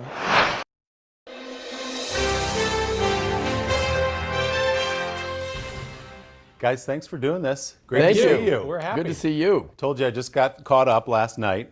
I'm through episode 4. Yes. So much fun. I'm watching it not only with my wife, but 14 and 12-year-old. Wow. So, Steve, take me back to the sort of genesis of this show, the idea for it, where it came from, and at what point Marty enters the picture. Well, it's very hard for me to remember when I had this idea, but it was at least 10 years ago. And it actually started, because it's lengthy, I'm going to tell the whole story. I was at a party with a very good friend of ours, Sandy Gallen. And Sandy Gallen was a great guy. Fabulous We both guy. knew him. And he was a manager. He represented Dolly Parton and Frank Sinatra. No, he represented Dolly, Whoopi, Cher, and Neil Armstrong? Diamond. Yeah, you know, Neil this Diamond. is what I contend with, is this kind of memory. It's unbelievable. What day did we meet? We met July 14th, 1985. Is that true? Yeah, absolutely. It's unbelievable. I do have. I thought I might So have anyway. H. Oh no, I'll do one joke, and then we go back to your part, and we can snip. Okay. I thought I had H. Sam. Do you know what that is? Oh, right, where you can remember Mary every Lou date in Henner. detail. Yeah. Right, and I said to someone, I think I have H. Sam, like Mary Lou. I couldn't remember Henner, so I knew I didn't have it. Go ahead. So I'm at a party at his house. We love this guy. He was great. In fact, he suggested, I was writing songs at the time, and I played one of the songs. He said, Dolly Parton should record that. Wow. And he called her, and she said yes. Yeah. And Dolly Parton recorded one of my songs. That's incredible. Yeah. And so anyway, so I'm at a party at his house, and we really like the guy. And there's 3 older Broadway actors there. And Sandy came up to me and he said, you know what? He said, you ought to write something for them. I thought, that's actually a good idea. And so I started thinking about it and came up with this idea of 3 old guys but this is 10 years ago, remember, who live in a building, and they like true crime, and they decide that they would like to solve some crimes, but because they're older and tired, they would only solve murders in the building. They're not going to go downtown. So that's where it came from. And then, one day I'm telling Marty the idea, and he liked it, and he said, you know what? I said, what? He said, we're old. So that's how we thought, okay, well, maybe we can do this thing. And is that how you remember it? Was Marty, did you have him in mind when you were thinking through this? No, I had nobody. At all? No, I had Okay. these 3 actors in mind. Okay. And then it just sort of you don't get, you just think about how much work it is and everything. And so they asked me when I pitched it to Dan Fogelman, and he said, would you do it? Be in it? And I wasn't thinking of being in it at all. And I thought, well, I'll do it if Marty does it. And then he signed up immediately, and there we were. And then somebody had the brilliant idea to bring in Selena Gomez.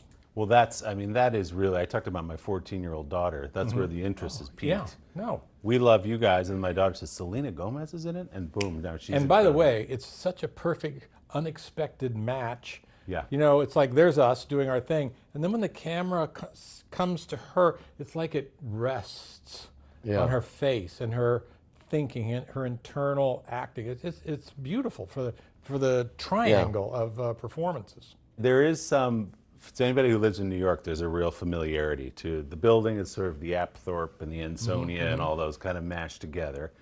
And something that happens in New York where people live in a building together, but they don't really know each other, and the person right on the other side of your wall, maybe you've never met. Right. And here comes this event, in the case of your show, that brings them all together. Right.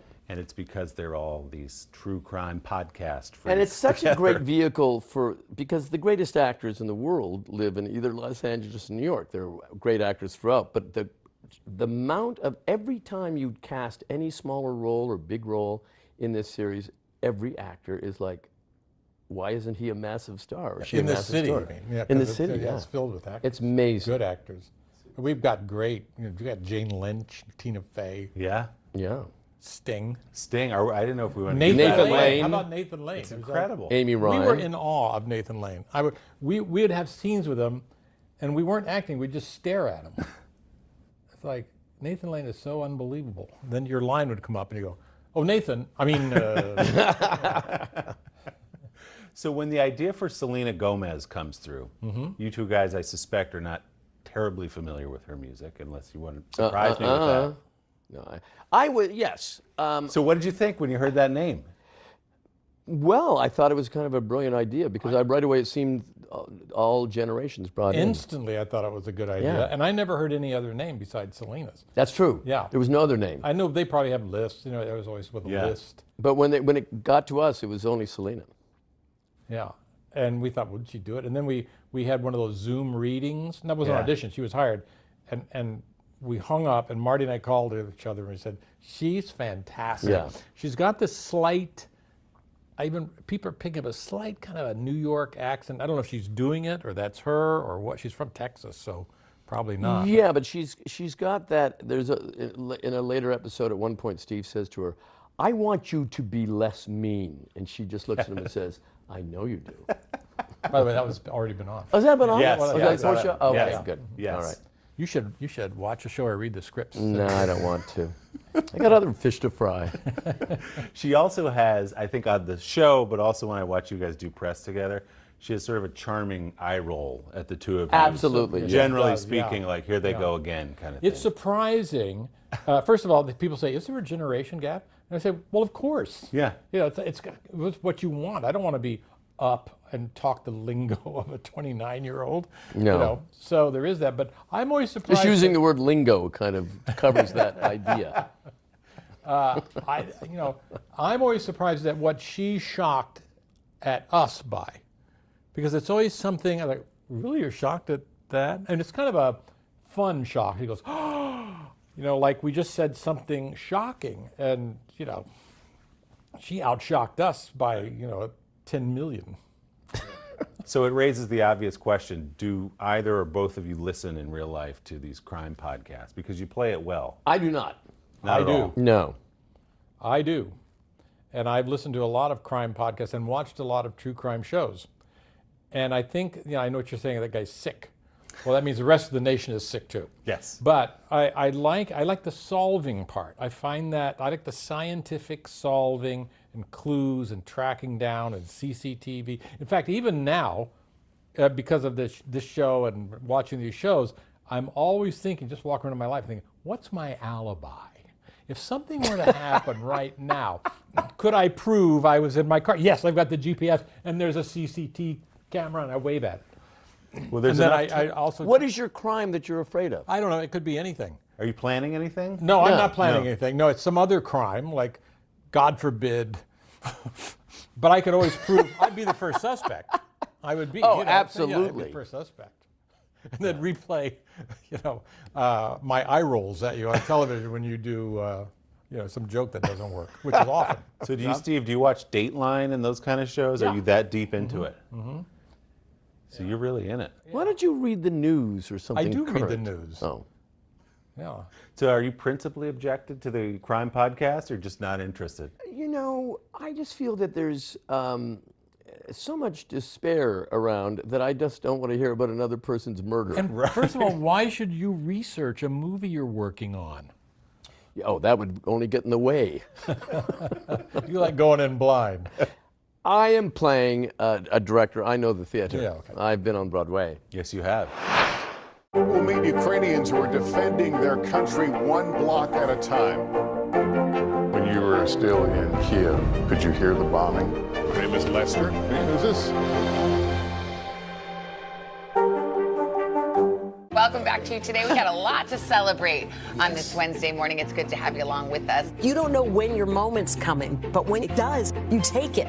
Everybody's good, and that's it. Women's basketball has been systematically held back. After 49 years of Title IX, we still have work to do.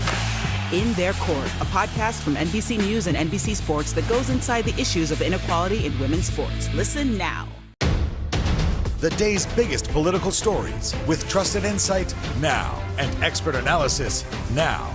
A daily look at the politics behind the headlines. Meet the Press Now, streaming weekdays at 4 p.m. on NBC News Now. To cover the news, you have to be in it. These are families trying to board those trains to Poland. I also want to get home. You'll get home.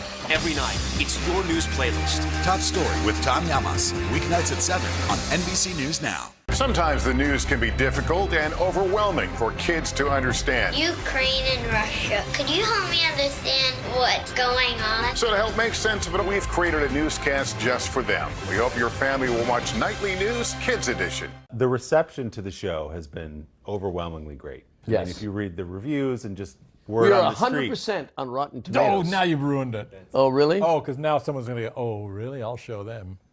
Well, so what? Yeah, you're right. Yeah. Takes you down into double digits. No, we are, honestly, we've had a long career in show business, but a hit is fantastic because, they're rare.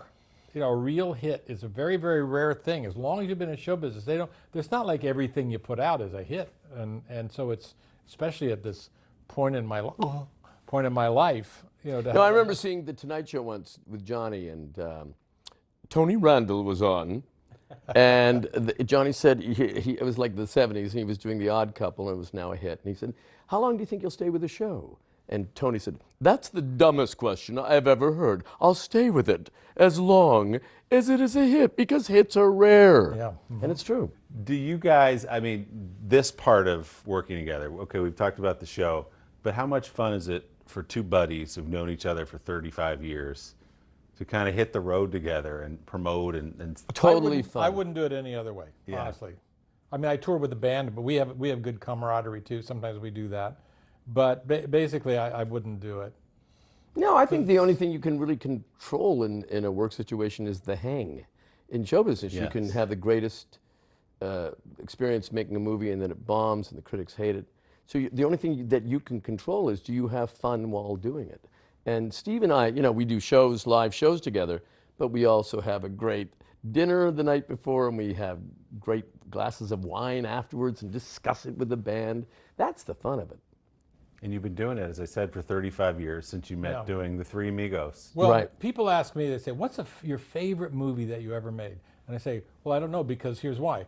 There are three things to a movie. How much fun you had doing it, was it a hit, and is it any good? Right. And when those things land together, it's fantastic. But sometimes you can love a movie just because you had such a great time making it. Right. And was that the case with Three Amigos? Was it instant for you two guys? It was not an instant hit. No, I know, but this relationship, because it feels like... Yeah, no, we got along instantly. Instantly, all three of us did. And again, you make a movie or you're on location for months, and sometimes you never see those people again.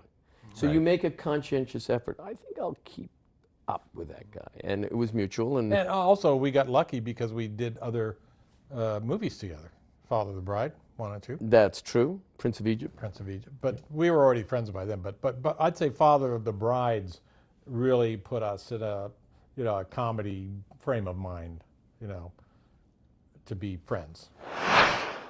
To cover the news, you have to be in it. These are families trying to board those trains to Poland. I also want to get home. You'll get home. Every night, it's your news playlist. Top Story with Tom Llamas. Weeknights at 7 on NBC News Now. Women's basketball has been systematically held back. After 49 years of Title IX, we still have work to do. In Their Court, a podcast from NBC News and NBC Sports that goes inside the issues of inequality in women's sports. Listen now. To cover the news, you have to be in it. These are families trying to board those trains to Poland. I also want to get home. You'll get home. Every night, it's your news playlist. Top Story with Tom Llamas. Weeknights at 7 on NBC News Now.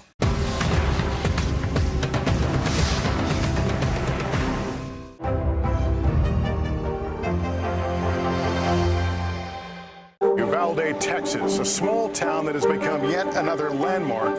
How long do you think it took for all this damage to occur? Can you tell us what it was like? With our NBC News exclusive.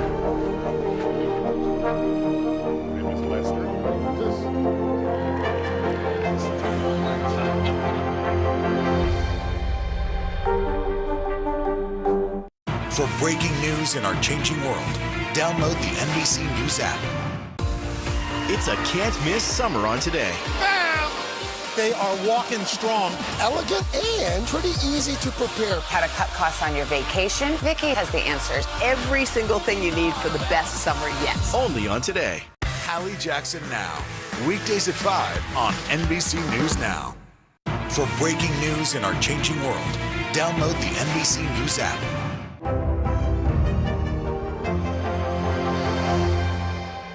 I didn't realize, I guess I should have known this, Marty, that Three Amigos was your first movie. Because we'd known you on SNL and you were movie in the bloodstream. So that was your first movie. So what was it like to walk in with Steve Martin, who's already Steve Martin, and Chevy Chase, who's already Chevy Chase? Well, it was a little bit intimidating, but they were very nice to me. They're very, we had to play three close friends. So I had to, the first couple of weeks, do an impersonation of someone really relaxed. But they made it very easy. We immediately bonded through laughter and Scrabble. And before you knew it, you felt at ease and like this is a great thing to be doing. And the legend has it your first conversation, or maybe one of the first, when you came to the house to get the script, was a dig at Steve, and so the relationship was set forever. Yes. Do you want to tell him the dig? Yes, I went to Steve's house to pick up a script for Three Amigos. He wrote it with Lorne Michaels and Randy Newman. And I walked into Steve's house and his old house in Beverly Hills, and I looked around, and there was a Picasso, and there was a Hopper, and I said, how did you get this rich? Because I've seen your work. And you said? Toward the end of the meeting, I said, it was great meeting you. I expected more charisma. But anyway. But it was kind of the natural instinct. And it was overwhelming to see all And by the way, this art. he really did say that. Yeah. And I kind of remember my reaction, which was like a kind of a curious side eye. Like, so is this, that's a daring thing to say to someone you've never met, and then you sort of like, am I going with this? Or am I? And it was just comedy. We love hanging out with comedians because I think there's a, Thank God I wasn't from Ireland, or you would have said, have you ever thought of going to Europe? yeah. So you're from, so your family goes back to Ireland. Uh-huh. I'd love to take on a trip to Europe. But that seems to me that first moment formed the basis for the foundation, at least, for your friendship. If you watch your tour, if you watch the Netflix special, even the two of you acting in Only Murders in the Building. I'm sure you have lifelong friends. Oh, yeah. And a big connection has been humor. That's it. I think it's... Is that true? Yeah. Oh, sure. Absolutely. But I would say, like, I'm guessing, you probably have friends in the business who do the same thing as you. Or do you have rapport with them? Yeah. Because you know what it is. Absolutely. And that's, we have that with comedians of all stripes. Yeah. But there's also something about a person you're comfortable with enough that you can insult them constantly. Oh, yeah. That means you're really close. close. We're often asked, do we ever go too far? Do we ever have to apologize? And it's never. You mentioned Father of the Bride when you guys did that in '91, 30-year anniversary coming up, by the way. That's crazy.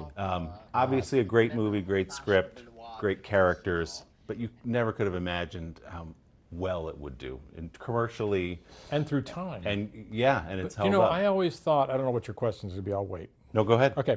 I've always thought this, we did a remake, and now they're doing another remake. And at the time, I thought, this movie, this subject will be remade through time, as the times change, because it's a universal subject, a father and his daughter, and getting married. what could be more fundamental? So I already knew they were headed for another remake, and probably another remake after that, because times change, but the core heart of it will always remain. Well, it's also a powerful. perfect title. Yeah. Because Right. it's like First Wives Club. You knew that had to be a hit. Right. Perfect title. And how did you shape and create Franck, one of the great characters in movie history? Wow. Well, you heard him. Sure. Yeah. Yeah. I heard it. I didn't want to hear it. Yeah. Well, it was written that way that when they meet Franck, that Diane Keaton and Kimberly Williams, mother and daughter, would understand him, but Steve couldn't understand him. So it symbolized his isolation from the process. And so we just did a million takes, variations, and the director and producer were a little apprehensive about this idea too, because it was a sincere film, and this was this heightened character. But I kept thinking, as long as I didn't wink into the camera and say, "Aren't I funny?" we'd be fine. And then I went to a wedding after we stopped shooting. I won't tell you who, but I'll tell you later. And it was a big fancy wedding with a wedding planner, and he had his initials embroidered on his shoes. And I thought, wow, we missed that. Oh. So, you can't, life is broader than any character. Was it based on anything you'd No. seen? No. Just a kind of person? Yeah. Right. And Steve, what did you think when that movie exploded the way it did? I mean, Here's what I thought. I thought, because I've watched movies come out, movies that I've done, and then there'll be like massive hits at Christmas or something like that, other people's films. And then when that came out and it opened just before Christmas, and it was doing so well and building, I thought, oh, it's my turn. There you go. You felt it was just justice, really. Yeah, I really did. I was like, yeah.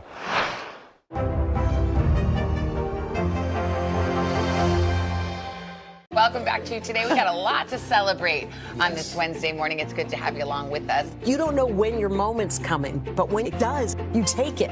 Everybody's good, and that's it. Sometimes the news can be difficult and overwhelming for kids to understand. Ukraine and Russia. Could you help me understand what's going on? So to help make sense of it, we've created a newscast just for them. We hope your family will watch Nightly News Kids Edition. Today is now a podcast, available every morning. Listen wherever you get your podcasts. To cover the news, you have to be in it. These are families trying to board those trains to Poland. I also want to get home. You'll get home.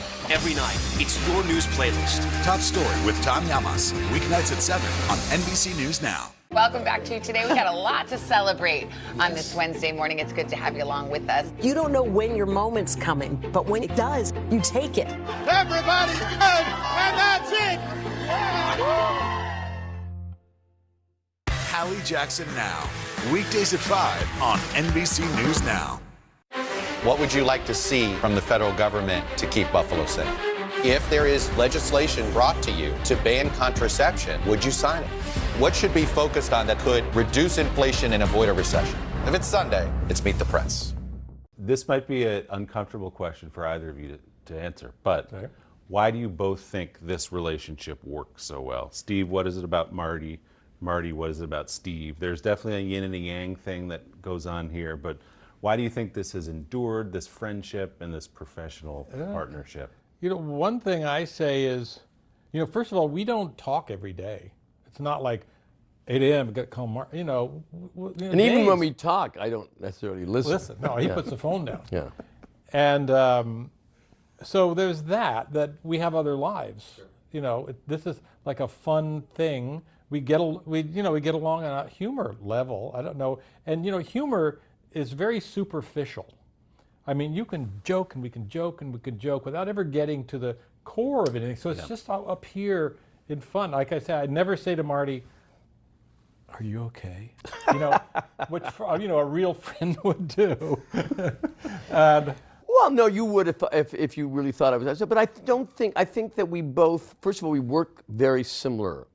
It's Lee. Yeah. In we like a loosed, happy set, joking, all that, and it makes us better. So there's that. And then, why else are we friends? I think it's a very hard thing to explain. It's like ask any friends, and they'd have a He hard has time. more money, and that's a seductive thing. And He's more like, money. to me, like an older brother's older brother.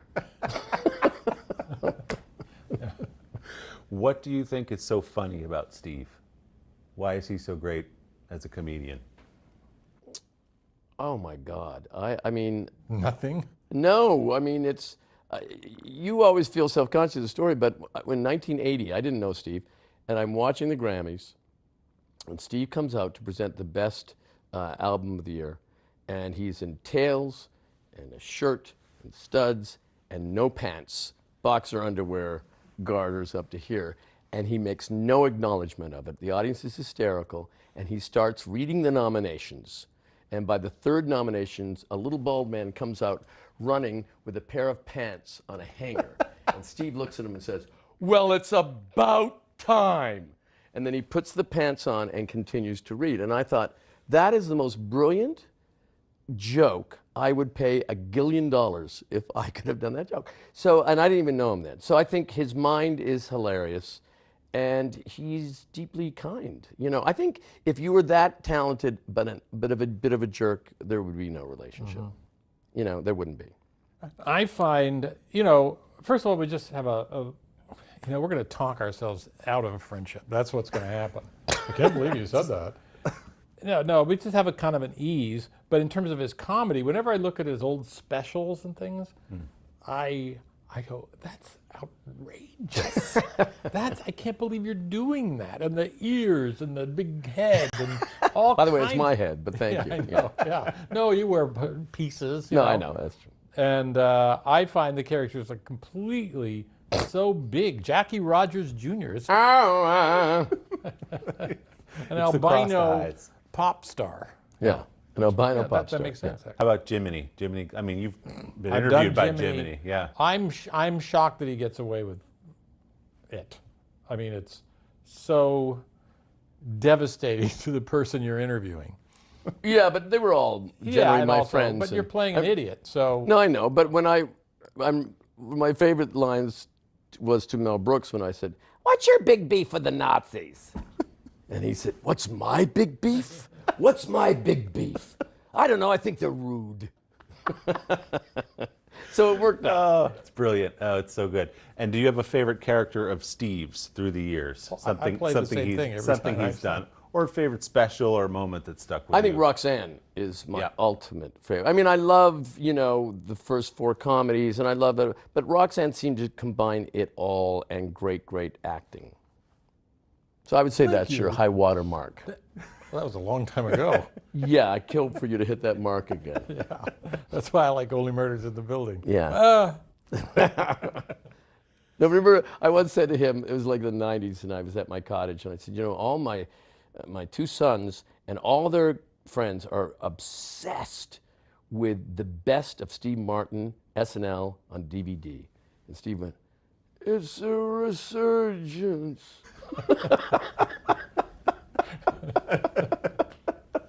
I'm back. I'm back. But it was with the weak, exhausted arm, too. You've said, Marty, too, beyond the funny and all this connection, is that Steve was a great friend to you when Nancy passed away. Right. And that meant the world to you, to have somebody who you had so many laughs with be there. Well, he wrote a song in honor moment. of her. A brilliant song, The Great Remember. What did that mean to you to have him at your It side? meant, listen, by Steve the way, was... everybody was, Everyone Marty loved has Nancy, a lot of friends. Yeah.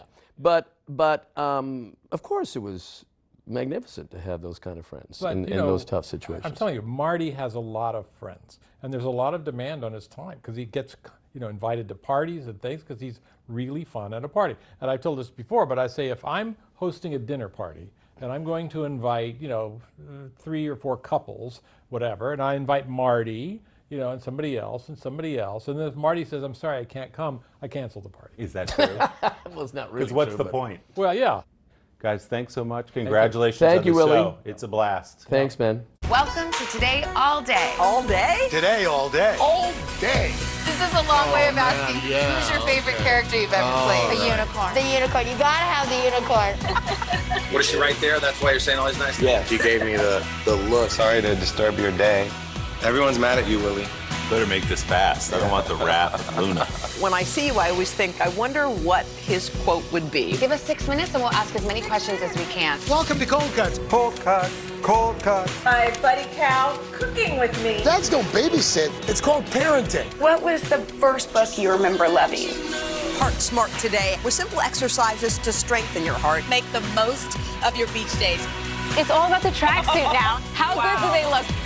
I now pronounce you husband and wife. Kiss the bride. This morning, a story of people helping people. You've received tons of letters from people who have been inspired. Let's do the weather out. Okay. All you gotta do is say, it's cold, it's warm, it's raining, it's snowing. That's it. One of our most favorite franchises ever, Ambush Makeovers. Okay. Look at it. It doesn't look so good. No, it doesn't look good. Will you judge us in a cook-off? I will, and you guys will definitely win something. Today, all day. All day? All day. Welcome to Today, all day.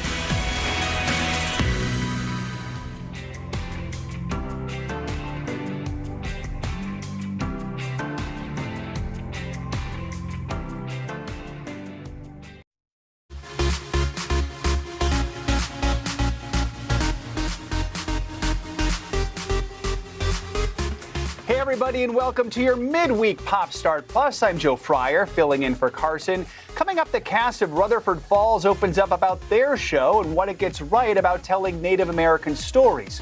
Plus, the terrific Julie Andrews visited Studio 1A this morning. And later, we're going to celebrate the birthday of a Hollywood icon, Meryl Streep. That's all ahead, but let's start with today's Pop Start headlines from Chanel.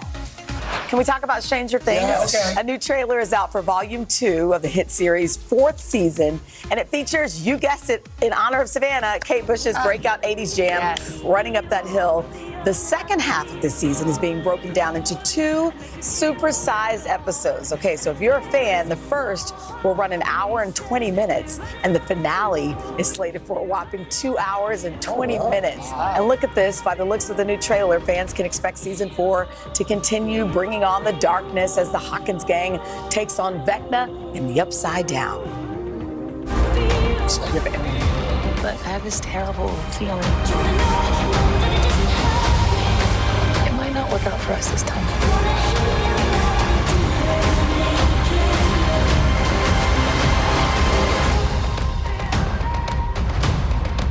It is over. Now I just want you to watch. Okay, so apparently you're going to want to sleep with the lights on after this one. Volume 2 starts streaming July 1st on Netflix. I started season 4. Yes. It's solid. Yeah, It's so good. very Everybody dark. says Yes, it's dark. It's very dark. Very dark. Very. But It added everybody who lots of watches it characters. loves it. All right, next up, Michael J. Fox. Yesterday, the beloved actor was named on the Oscars list of honorary recipients for this year's Governor's Award. This fall, Fox will receive the Jean Hersholt Humanitarian Award for his advocacy work with Parkinson's disease and research. The actor was diagnosed with the condition more than 30 years ago. He was 29 at the time. In a statement, the Academy praised Fox, saying his, quote, boundless optimism exemplifies the impact of one person in changing the future for millions. I like that. Fox will receive his Oscar alongside fellow honorary recipients, filmmaker Uzan Palsi, musician Diane Warren, and director Peter Weir. The Governor's Awards are scheduled for November 19th. All right, next up, Legacy, the true story, I know, of the LA Lakers. The Lakers are back in the small screen spotlight. This is a new docuseries. It's headed to Hulu following HBO's wildly popular scripted show, Winning Time. That one, starring Quincy Isaiah, John C. Reilly, and Adrian Brody. LA's real ballers are taking center stage in this new project. Again, it's called Legacy. It's set to follow the rise of real estate tycoon Jerry Buss's Showtime-era team and explore the drama they faced on and off the court. So the first trailer is packed with some of the franchise's biggest names. LeBron James, Shaquille O'Neal, Magic Johnson, and Kareem Abdul-Jabbar, just to name a few. Take a look. They would turn down the lights and say, it's showtime. It wasn't showtime. It was greatness. Jerry Buss was the director. Magic's the star. And it's a huge hit. It was so simple. We have a terrific team if we just play the right way. Dr. Buss came up with the Laker girls. And all of a sudden, there was entertainment all through the league. I can't think of any other owner who has made such an impact on the NBA. And then the business of basketball kicked in. There's a family feud brewing over who will run the Los Angeles Lakers. There's never enough success to go around. That's what it is. It is the real life succession.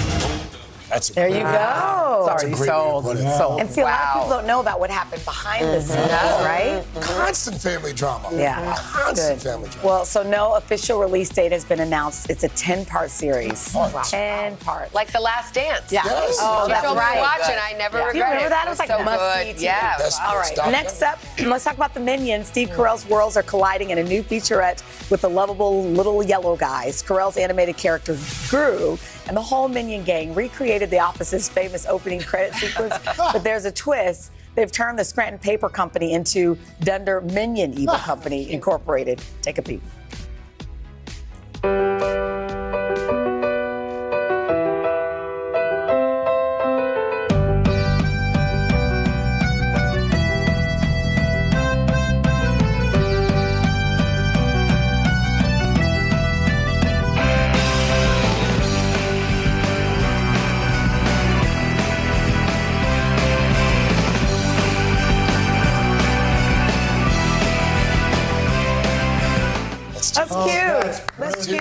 So, Minions, The Rise of Gru is in theaters next month. And coming up, we'll have much more on the film. One of the stars, Dame Julie Andrews. She'll be here live. You guys are talking. We got a little sneak peek of Minions. It's great. It's really good. My kids loved it too. I heard them laughing out loud. Funny. All right, finally, Beyonce. Following Break My Soul's release, Beyonce's new single is breaking the internet. In just the last 24 hours, the Beehive has been lighting up social media and praising the dancing track from her upcoming album, Renaissance. Actress Kerry Washington echoed the cries of the masses, simply tweeting, "Praise be."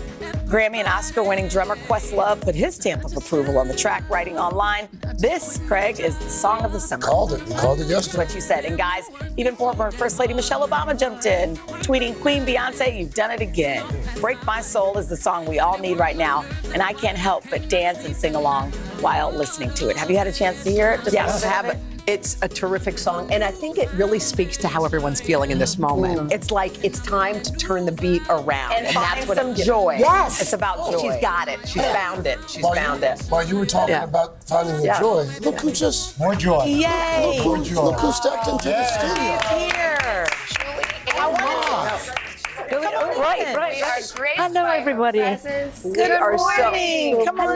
Hello. Oh, Your twins were I know. I wanted to dress like twinning. Oh, well, how did we know? We are so happy to have you visiting us today. We have so much to talk about. You got an incredible honor just a couple of weeks ago, 2 years in the making. I did. A lot to discuss, but we'll be back with Miss Julie in just a little bit. And you're working with the Minions too. So much to talk about.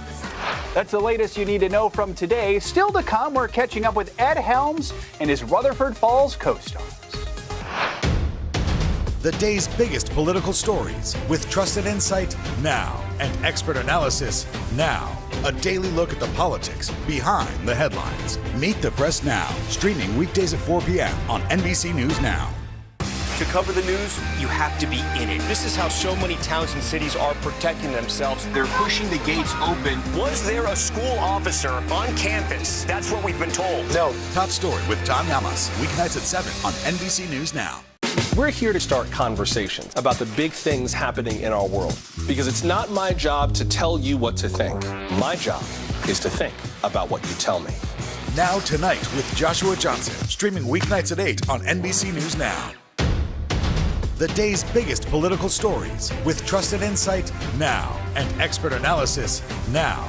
A daily look at the politics behind the headlines. Meet the Press Now, streaming weekdays at 4 p.m. on NBC News Now.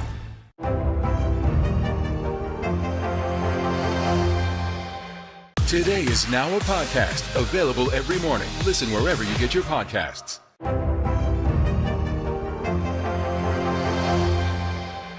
Now Tonight with Joshua Johnson, streaming weeknights at 8 on NBC News Now.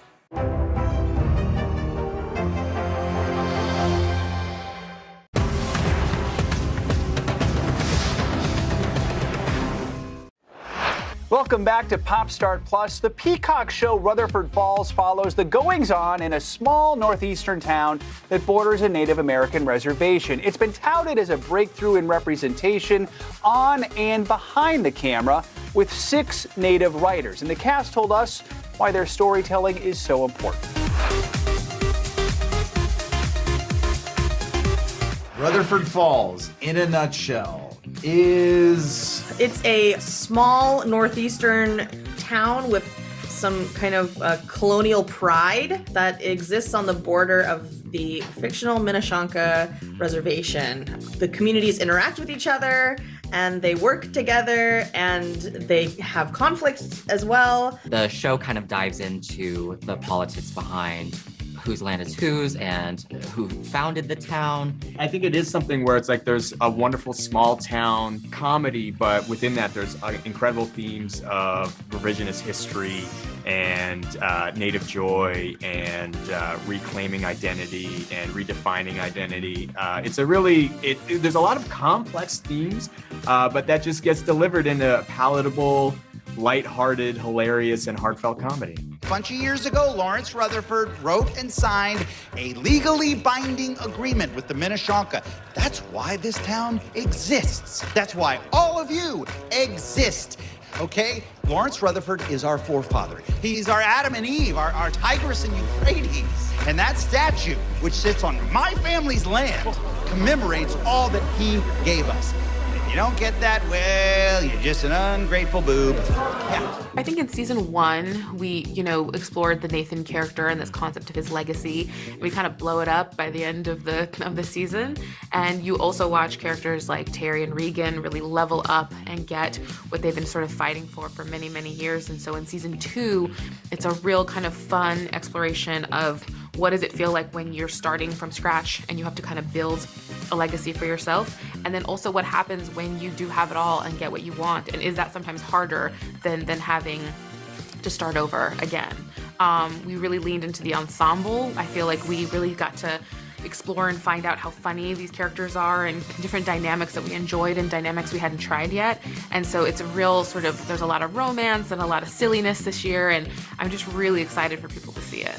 I think that comedy is inviting. To generate laughter for people is a gift. I think also, specifically for Native people and Native storylines, we have been relegated to drama historically in this industry. And so it's been actually very fun and easy to elevate us into a comedy space and to utilize the writing of other Native comedians and non-Native comedians. I always think of this quote from Judd Apatow where he said, when someone's laughing, it's the only time I'm sure that they don't hate me. And so, or something like that. I might have butchered it a little bit, but it speaks to a greater beauty and truth about comedy, and especially comedic storytelling, which is you can tell stories about awful characters or characters that make awful mistakes, and Nathan certainly is that, and Regan is that at times. But if you're keeping the audience laughing, then they're also kind of empathizing, and they're also connecting, and they're not hating that character for making these mistakes. And that's, I think, a very powerful thing that without articulating it that clearly, we have strived for in making Rutherford Falls. One of the details that I love this season, I mean, the show in general is so great, and it's Sierra spearheading, obviously, but all of the writers, there's 6 Native writers on the staff, and all of them as well, are reaching out to their communities to bring in art from their various communities and just sort of connections that they have. As an Indigenous actor, frankly, as an actor of color, I think Hollywood positions us to be sort of, in a way, guardians of cultural authenticity. With Rutherford Falls, I was placed in a position where I didn't have to do that. The writing was authentic. The writing came from our communities. So that allowed me to sort of just really be a better actor. To be very clear, all the success, that I've had, as an actor, being recognized for my work on season 1, came because Sierra and the rest of the creators were shouldering the load, carrying things that would allow Jana and myself and the other Indigenous actors to really just level up. So I'm so grateful for that. I feel like when it comes to Native stories on television that's made by non-Native people, there's usually an element of hold for applause, or it just feels like homework, and you're just like, oh god. And we always were let's avoid kind of feeling, at every turn. And so in our lives as Native storytellers, I find that often very complex things will happen to us, and they'll be coupled with comedy. And I always was like, if we could just tell our story as we experience it, I think people will not only get a real view into our experience, but they'll also be very entertained and will find it funny. Once Native people are in on the joke, it's a really wonderful experience for any viewer coming into the show.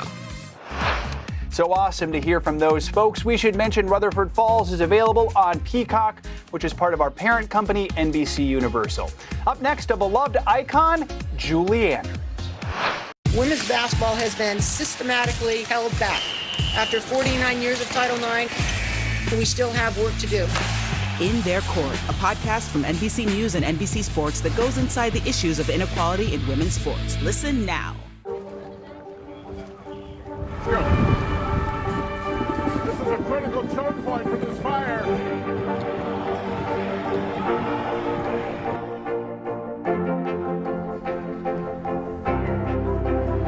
And good evening from New Orleans. Nice to really spend some time with you. Appreciate it.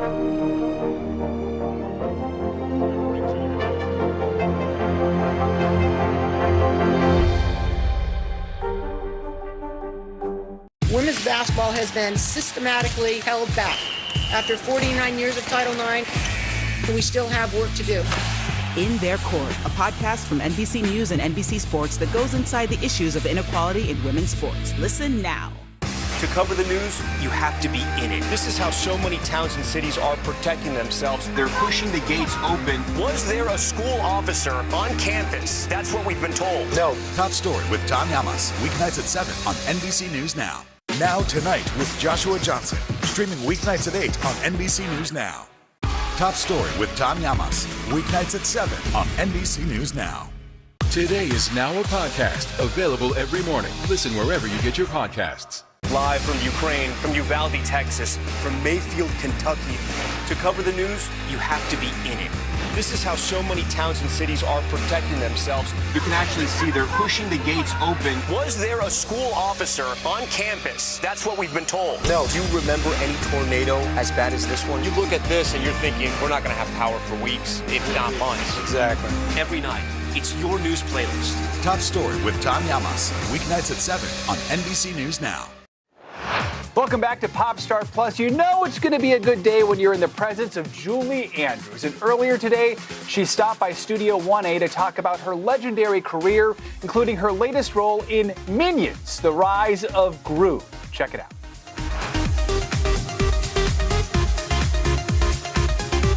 The legendary Julie Andrews is known for her iconic roles in The Sound of Music, Mary Poppins, and The Princess Diaries. Well, now she's back in a role that's not like her other ones. She's voicing Gru's mother in Minions, The Rise of Gru. And let's just say she's not the most nurturing mother in the world. Take a listen. Mom, who is this sweaty guy? He's stinking up the house. I thought you were cooking cabbage.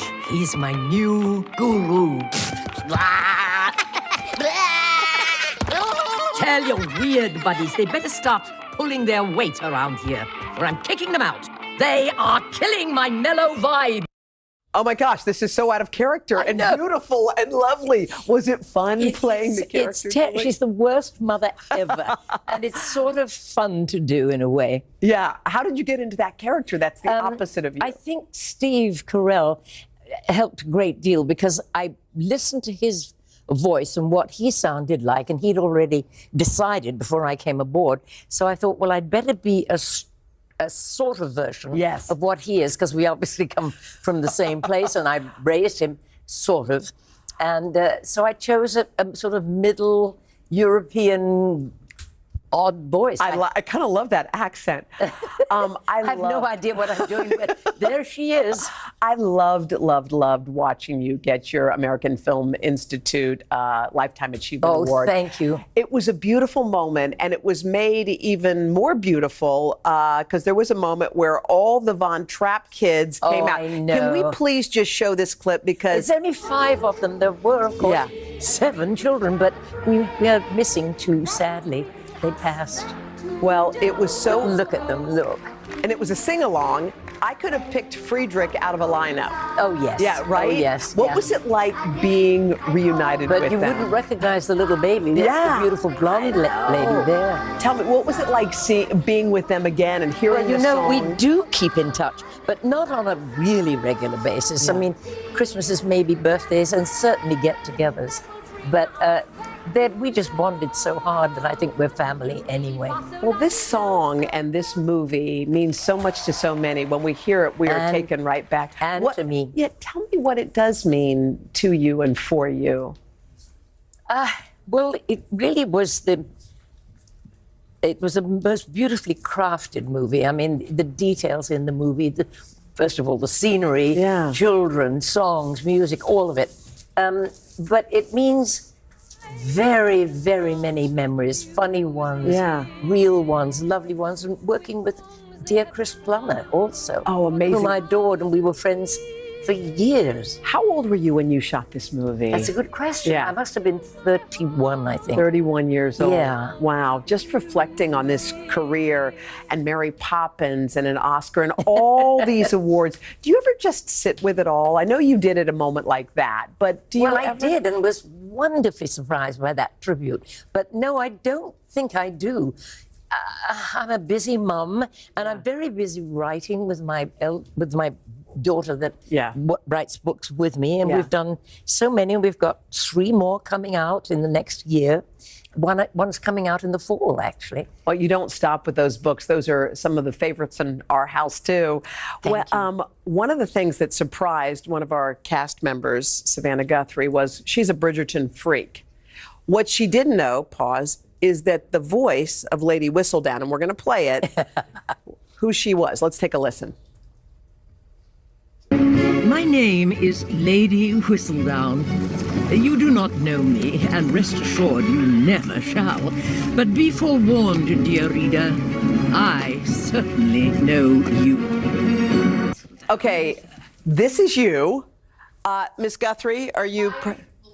She said her My mind is blown. She did not, you didn't know it was me? I had no idea, which is actually speaks to what a wonderful performance it is. Yeah. It's not Julie Andrews, it's Lady Whistledown. You know, I've never met the company in person. Of course, I see them on the show sometimes, but I do all my own recording far, far away from them. And do you like you've seen the show? What do you think of that show? Oh, I think it's gorgeous looking. Yeah, and they're all wonderful in it, and they're lovely people to work with. I mean, Shonda Rhimes and the whole gang down are terrific. So there you are. It's a joy, and I'm thrilled that they asked me. You just played the one line that I always say, because I don't record everything at one time. So to get back into character again, my first warm-up is, my name is Lady Whistledown, you know. Don't you love it? It's so good. Harry's there, too. But that'll get me back into character if I do it.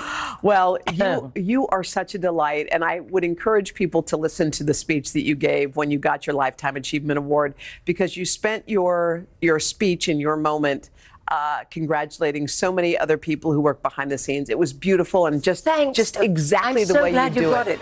I got it.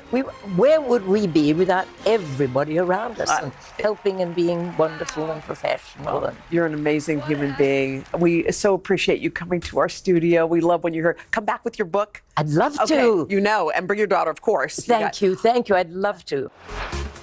What a light, that Julie Andrews. Minions: The Rise of Gru from Universal Pictures and Illumination Entertainment is in theaters on July 1st. Coming up, a 90s throwback you will not want to miss with another legend, Meryl Streep. To cover the news, you have to be in it. This is how so many towns and cities are protecting themselves. They're pushing the gates open. Was there a school officer on campus? That's what we've been told. No. Top Story with Tom Yamas. Weeknights at 7 on NBC News Now. Today is now a podcast, available every morning. Listen wherever you get your podcasts. The day's biggest political stories with trusted insight now and expert analysis now. A daily look at the politics behind the headlines. Meet the Press Now, streaming weekdays at 4 p.m. on NBC News Now. For breaking news in our changing world, download the NBC News app. Today is now a podcast, available every morning. Listen wherever you get your podcasts. The midterms are here. It's time to plan your vote. We'll provide everything you need to know to successfully cast your ballot. Just select any state you want to learn about for the primary or general election, and you'll instantly get voting rules, see the next big deadline, and learn how to take action for your plan. Voting rules have changed since 2020, and those rules vary from state to state. So it's time to get planning for 2022. Visit NBCnews.com/planyourvote today. The day's biggest political stories with trusted insight now and expert analysis now. A daily look at the politics behind the headlines. Meet the Press Now, streaming weekdays at 4 p.m. on NBC News Now. Welcome back. The lovely and uber talented Meryl Streep celebrates turning 73 today. She has had so many terrific roles, but today we thought we'd highlight one in particular. Here she is speaking with Today back in 1995 about playing Francesca Johnson in The Bridges of Madison County. The much-anticipated movie version of Robert Waller's bestseller, The Bridges of Madison County, opens tomorrow, and it's already drawing rave reviews. It's the story of a middle-aged Iowa housewife who meets a globe-trotting photographer while he's on assignment taking pictures of Iowa's covered bridges. In the end, she must make a choice many women may wish they had. Actress Meryl Streep stars with Clint Eastwood who also directed.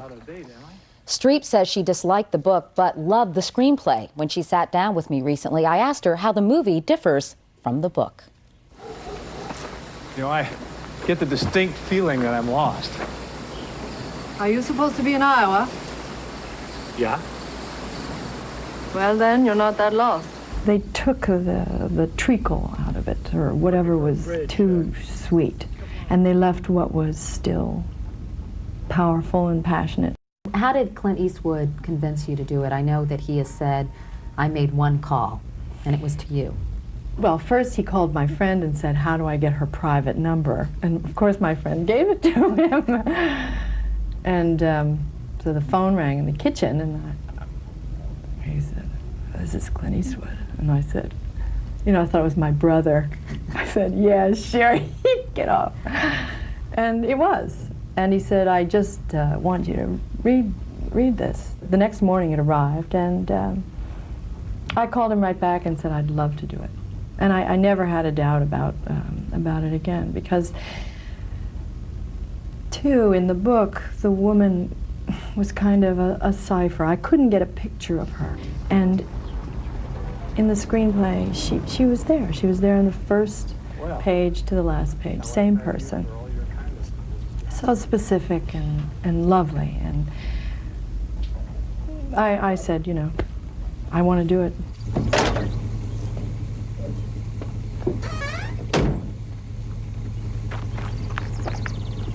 Would you like some iced tea? Other than specific and lovely, how would you describe this woman, Francesca Johnson? Francesca is someone whose loneliness is partly because she's been displaced from her childhood and the dreams of her childhood, and placed in a life where she's happy, she's content, and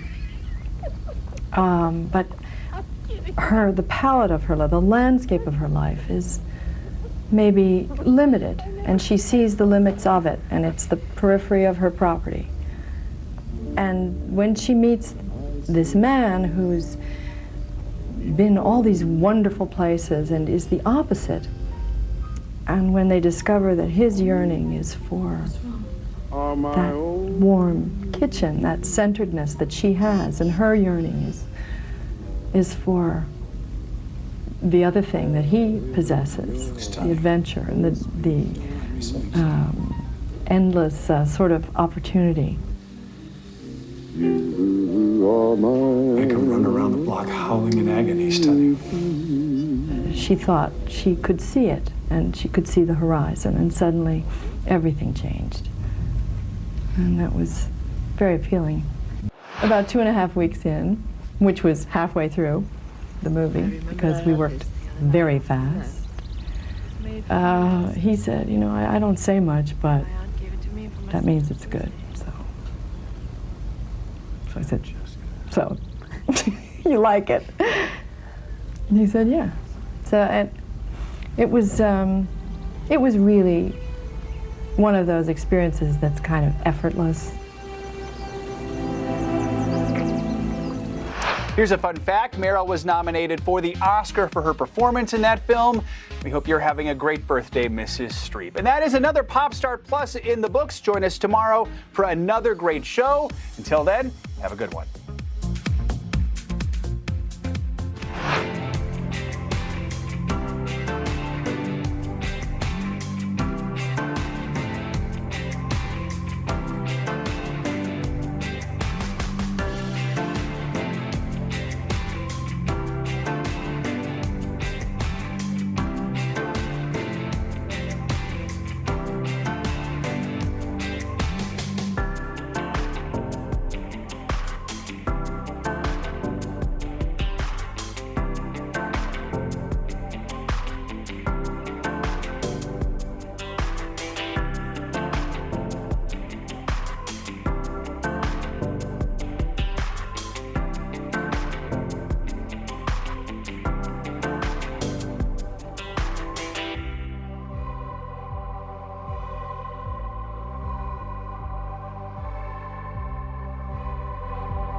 When you think Texas, you think beef, brisket, and barbecue. But here in Austin, the state's capital, there's so much more than that. We've got folks and chefs from all around the world who are putting their mark on this city's culinary scene. And in fact, the spices and traditions that pay homage to their families are making Austin a hot food scene. It's really kind of this melting pot of different people, their culture, and their food. The creativity and the flavor that they put into the food is really artistry, right? It's really the diversity of food. Like, you can get some of everything here. So what keeps Austin weird and tasty? We're about to find out. It's time to head out of Studio 1A and hit the road for a new kind of culinary adventure.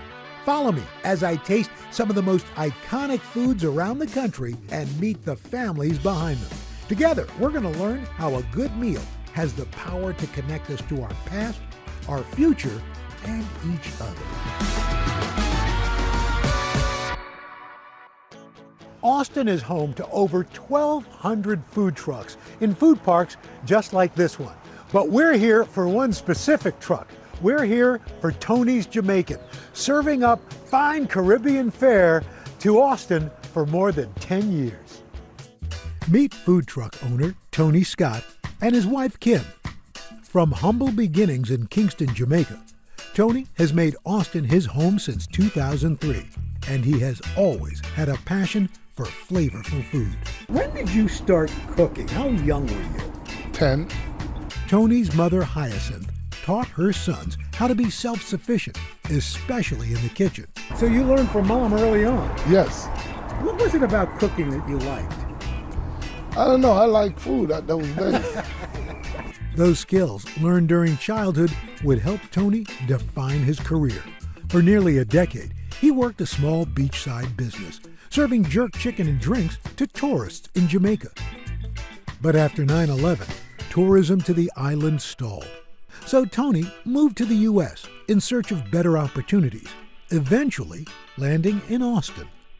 With construction booming in the state capital, Tony quickly found a job as a painter, but it was his homemade lunches that reignited an idea. You're working, you bring in Jamaican food that you made, some of your friends taste and say, where'd this come from? Yes, I cook my own food, and they was like, oh, you should, open a restaurant. And it's been 10 years. 10 years now. The 60-year-old chef opened Tony's Jamaican food truck in March of 2012. And his wife, Kim, has been one of his biggest supporters since the very beginning. What was the first meal he cooked for you? Curry chicken and rice. And he invited me over, and once I had it, I didn't want to ask for more. You know how ladies are, we try to eat a little bit, maybe the salad kind of thing. Don't want them to know that we that greedy. But it was so good, I asked for seconds. So when Tony says, I want to do a food truck, your reaction? I said, a what? I said, a food what? And I knew nothing about food trucks or however, so it was just all his idea. I just followed along. He said he wanted to do something, he had a vision. I said, okay, let's try it.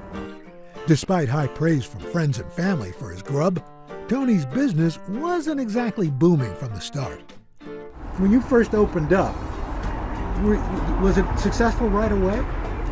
No. I came out here 10 o'clock in the morning, and I was all here till 3 o'clock the next morning. I make $37. Wow.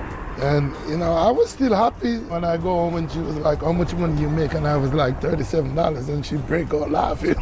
And I was like, don't worry about it. And next day I come and I make $50-something, and the next day I make $80-something. And I say, okay, I'm seeing increase. Tony taking advantage of the South by Southwest crowds that flocked to Austin in early March. Shortly after the festival, his fledgling business got a big boost with a small write-up. Kim, what to you, what was the game changer? What put this place over the top? Wow. His presence and his dedication. Jerk chicken and oxtail. Now, loyal customers are visiting this hotspot daily, decked out with the colors and vibes of Jamaica. From curried chicken and goat to jerk everything, food fans walk away feeling the island love. In 2018, Tony laid down more permanent roots in Texas. You opened up a brick and mortar restaurant. Were you nervous about that? A little bit. It was a lot of... Let me hear. Kim, were you nervous about that? Oh, yeah, I'm so glad you asked me that question. Yes, I was. It was something totally different, and from a food truck going into a brick and mortar. I didn't come from the restaurant industry. I came from the finance side. Coming in, I was telling Tony, I said, I got this, I can run this, no problem. But oh, no. I was ringing the red light bell, like, hey, I need some help. It was challenging, but also it was fun. Kim now helping run the business for both locations. Family always mean a lot to restaurant.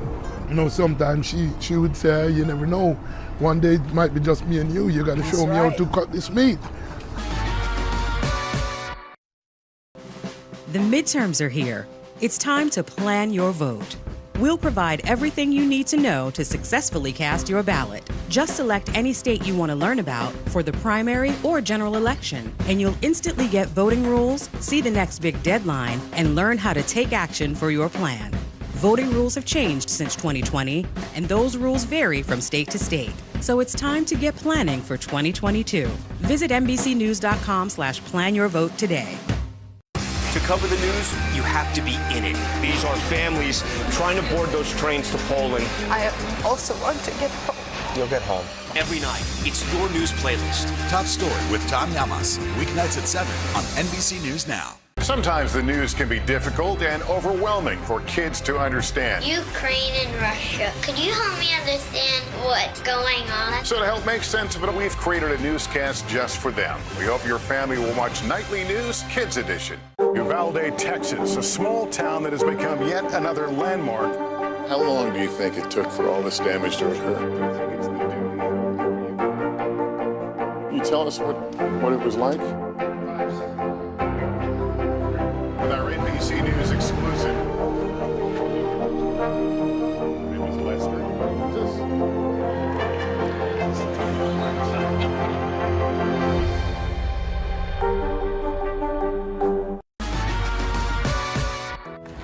Jerk chicken and oxtail. Thank you very much, sir. Have a great day. You too. God bless. Tony Scott dishes out hundreds of plates to hungry customers each day, but he's best known for one Caribbean specialty. My mother is Jamaican, and in our house, oxtail was king. Yes. Oxtail stew, oxtail and dumpling. Yeah. Oxtail. My mom is Southern, and she actually mentioned it to me. I said, oxtail, and she just said it was a beef. So I've never really had it. And then when you first had it? It was delicious, and I eat it all the time now. That's the problem. Isn't it interesting that it was the cheapest cut of meat? Now it's considered a delicacy. You go to all these upscale restaurants, oxtail ravioli, oxtail rice, all the. It's now everybody's into oxtail. I know. No, I'm scared to go in a restaurant and not oxtail. Because the price is so high. Bring on the oxtail stew!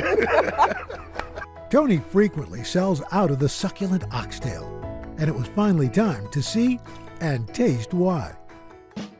Welcome to the truck, Mr. Hahn. Oh, yeah. Oh, it smells good. It smells like Jamaica. Oh, hey. This is the oxtail, the famous oxtail that everybody go crazy over. Mm-hmm. And these are like the Jamaican product seasoning that we use. This have a good flavor to it. Oh, wow. Tony's oxtails are seasoned with a spice mix that includes garlic powder, dried onion, paprika, black pepper, sugar, salt, and a few chef secrets. This is my product that I make. It's have like onion, bell pepper, Scotch bonnet pepper. Also have a little bit of garlic in there. So this is like your own concoction? Yes. And then this is another Jamaican product they call. You have our Blue Mountain coffee? Yeah. They say it's the best coffee in the world. Well, this is the Blue Mountain product of burnt sugar. Oh, wow. And this is what we pour on it last. Give it that good color. Then we just mix this up. Make sure you rub it in properly. You want everything to rub into it. Normally, if you take a smell of it, even right now, oh yeah, you see, you can smell that flavor in it, and it don't even cook. It smells good. Right. He then lets the oxtails marinate overnight. Then they're added to a pot with water and slow cooked for several hours. This, what it comes out to be. Oh, now we're talking. For you to taste. So I came to Austin. The result, truly out of this world. You see how it fall off the bone? Oh, yeah. You know, we make sure we cook real tender because dental is very expensive. And you know, you go to some place, you have eating that meat and you have to be here to get it off the bone. You don't do that when you come here. Good thing Tony feels like talking. I'm too busy eating. And it doesn't stop with the oxtails. How is it, Mr. Hall? It's fantastic. This is curry goat right here. Taste that. This is the jerk pork. Oh, jerk? I've never had jerk pork before. Oh. And that's also my homemade jerk sauce that I make. Whoa. Okay, this is the famous curry chicken. And this is the carrot. Oh, so at least I can say I had my vegetables today. Yes. Look at how tender that chicken is. Tony also serves traditional peas and rice, which brought on a wave of nostalgia. This is black bean. When you open that pot, I thought, wait a minute. Yeah. This is my mother's peas and rice. This is great. And just when I thought I'd had enough, wait a minute, I noticed. These are beef patty. I gotta try that. Oh, that's a great crust. As a reminder of how far Tony's love for cooking has taken him. If you look up here, you'll see these little pots. This pot right here is when I just started out. This is what I usually cook rice into. Wow. The reason why I keep this pot to show people is where Tony's Jamaican food is coming from. So what would you tell people who are thinking they've got a dream, they want to start something like you did? What would you tell them? First, you have to motivate yourself to do it. And never give up on your dream. My mama always tell me, don't make nobody tell you you can do nothing. Tony, thank you so much. It's a pleasure, Harley. It is nice meeting you. It feels like I'm back in Jamaica. I'm glad you have that feeling. Everything's going to be all right.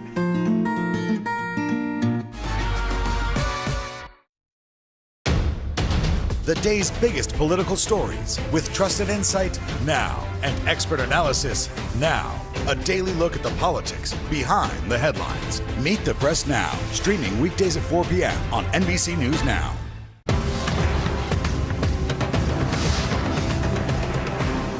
We'll meet Ukrainians who are defending their country one block at a time. When you were still in Kiev, could you hear the bombing? My name is Lester. Who's this? Women's basketball has been systematically held back. After 49 years of Title IX, we still have work to do. In Their Court, a podcast from NBC News and NBC Sports that goes inside the issues of inequality in women's sports. Listen now. Now Tonight with Joshua Johnson, streaming weeknights at 8 on NBC News Now. These days, it feels like the news never stops. So let's get into it. What's happening right now, what it all means for you for an hour every day. It can be hard to keep up, so let's get started together. Hallie Jackson Now, weekdays at 5 on NBC News Now. Let's go. This is a critical choke point for this fire.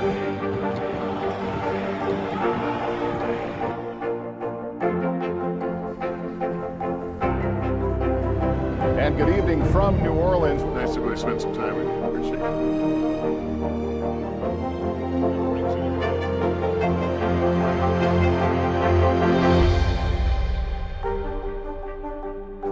Welcome back to Today. We got a lot to celebrate on this Wednesday morning. It's good to have you along with us. You don't know when your moment's coming, but when it does, you take it.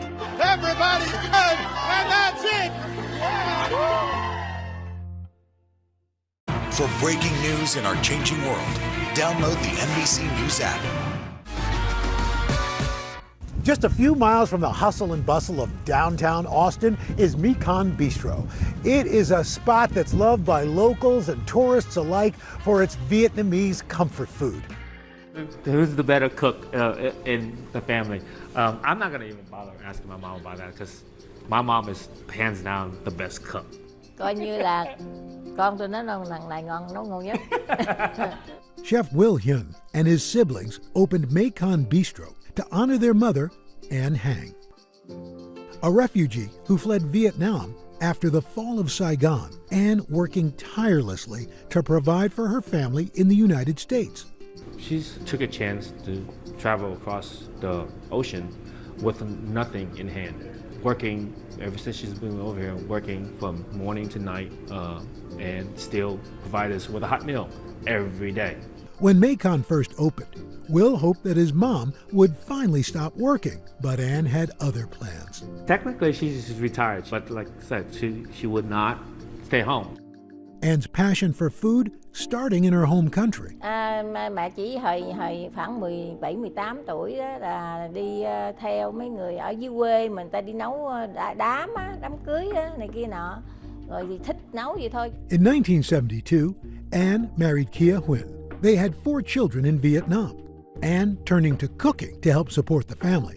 Nấu ngoài chợ bán á, thì chỉ có khoảng 2 tháng cỡ đó à. Thì cũng bán nấu hủ tiếu à. Nấu đồ Việt Nam thôi. This is my dad and my mom right before the fall of Saigon. When the Vietnam War ended, the family was looking toward a better future in their homeland. But in 1975, the Viet Cong began to invade Saigon. Giải phóng vô thì mẹ muốn tự do, không có muốn ở bên Việt Nam nữa, muốn đi tìm tự do.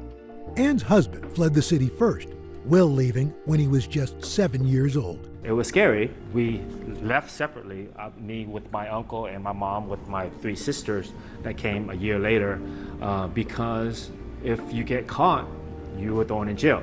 Luckily, we made it out. We were rescued by cargo boats, but they rescued us. They took us to the Malaysian refugee camp. Will and his uncle secured refugee status, eventually reuniting with Will's dad in the U.S. In the years spent apart from his mother, Will began experimenting in the kitchen with a little nudge from his uncle. He told me that, there's only 2 of us. You're gonna have to do your share, so learn to cook something.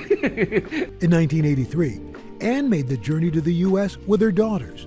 Đi vượt biên thì nó đi tàu nhỏ thì nó cũng hơi khó khăn, nhưng mà qua được tới ấy rồi đoàn tụ gia đình thì rất mừng. Tại vì chồng con gặp lại mặt chồng con hết, thành ra rất là sung sướng. But adjusting to a new country as refugees was a struggle. When we came over, nothing in our pockets. We relied on government assistance a little bit. Luckily, she's a great cook.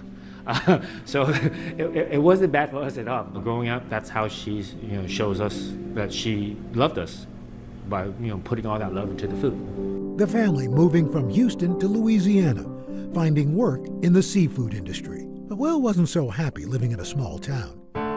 When his uncle invited him to attend high school in Austin, Will said yes right away. I fell in love with Austin. The beautiful lakes, the miles of trails, the music scene. What's there not to love? Austin's vibrant culinary scene struck a chord. After high school, Will found work in several restaurants, dreaming of being able to showcase his mom's cooking. In 2015, the entire family moving to Austin. But Ann still wasn't sure about opening a restaurant. Asked her many times in the past to do something like that. She's dead set against it. She said it's just way too much work. Eventually, Ann agreed to share her recipes for just one reason, her family. Thích làm với con cái mới lên hát với cho con.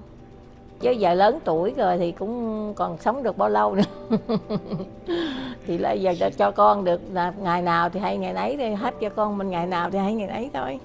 She's emotional because she basically she's doing everything for her kids. The first dish Will added to the menu, his mom's pho. So pho, at a restaurant is basically how we do pho at home. When we cook pho at home, it's a big pot that's gonna feed us for at least 3 days. We have pho for breakfast, we have pho for lunch, we have pho for midtime snack, we have pho for dinner, and pho at night for snack at night until the pot's gone. With the help of his family, Will created several new dishes. Our menu does incorporate a lot of fusion Asian dishes, and that is because of the a family business. My mom's a cook, I cook, my sister cooks, my brother cooks. Second beef dish was something that I've tried out. I consider myself a Texan. We love beef. It's a dish that my mom and I collaborated together to put out. Basically, just cubes of real nice tender beef that's been flashed in a wok. It's been 6 years since Macon Bistro opened, and Will and his mom still love working together. Làm ăn gia đình thì cái này cũng như giúp cho con thôi. Thầy thấy nó tự xúc động rồi mình ấy thì thôi chứ mà đâu có biết làm sao giờ. Mình thấy nó hy sinh cho con mình được ngày nào thì hãy ấy vậy thôi. Mình thấy nó xúc động vậy thôi. I admire her greatly. The courage it takes just to make that journey and to just stick with us no matter thick and thin. She's my hero. She really is my hero.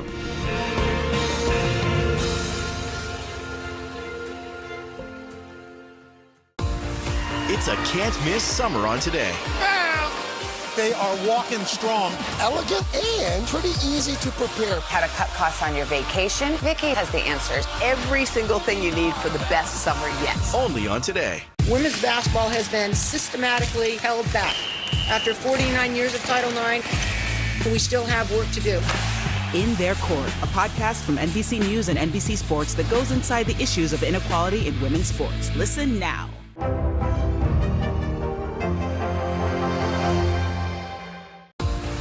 It's a can't-miss summer on Today. They are walking strong, elegant, and pretty easy to prepare. How to cut costs on your vacation? Vicky has the answers. Every single thing you need for the best summer yet. Only on Today. Hallie Jackson Now. Weekdays at 5 on NBC News Now. The day's biggest political stories with trusted insight now and expert analysis now. A daily look at the politics behind the headlines. Meet the Press Now, streaming weekdays at 4 p.m. on NBC News Now. Sometimes the news can be difficult and overwhelming for kids to understand. Ukraine and Russia. Could you help me understand what's going on? So to help make sense of it, we've created a newscast just for them. We hope your family will watch Nightly News Kids Edition.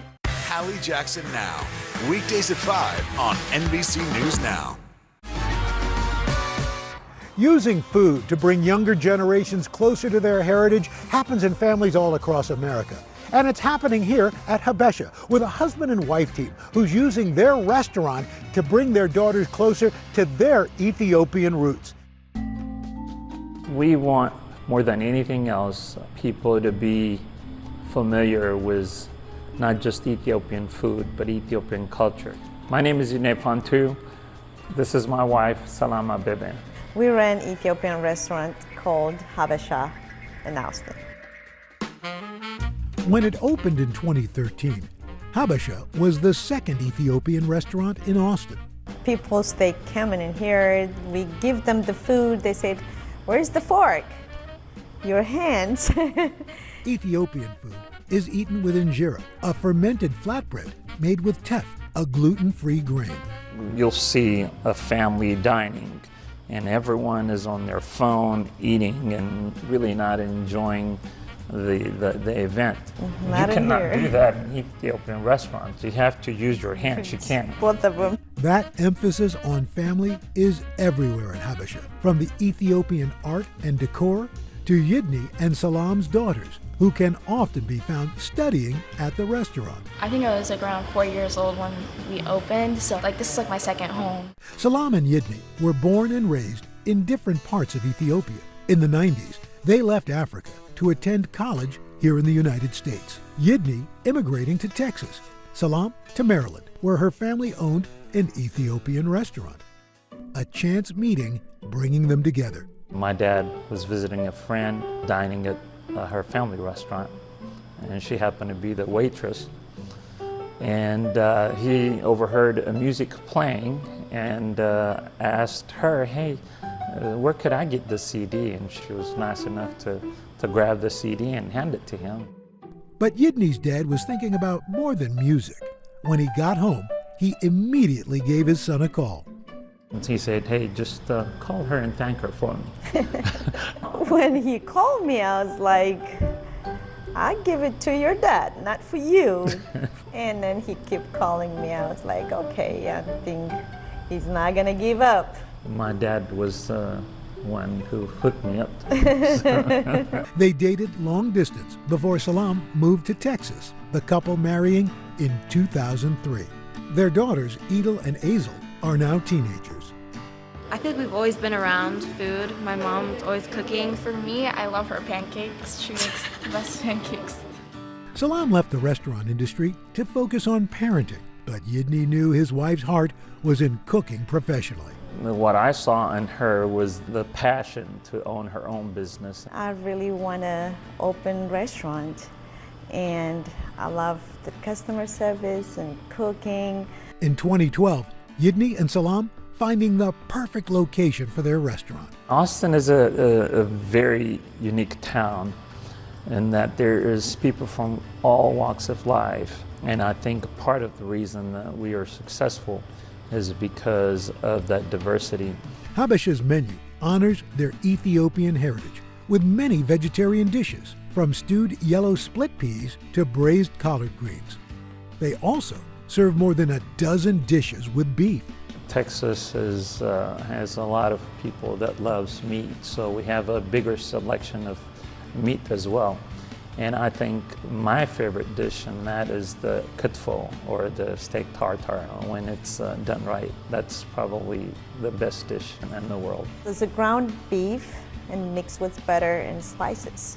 When the pandemic hit, Habesh's popularity helped save them from closure. And I said, okay, this is it. I think we're gonna fall down now. And then people, they support us. They love to be here. They send us check. They send us cards. We have a good community. The donations from fans kept them afloat until they figured out a to-go plan. Before COVID, takeout business was only 3 or 4% of our business. And overnight, we had to do 100% of our business.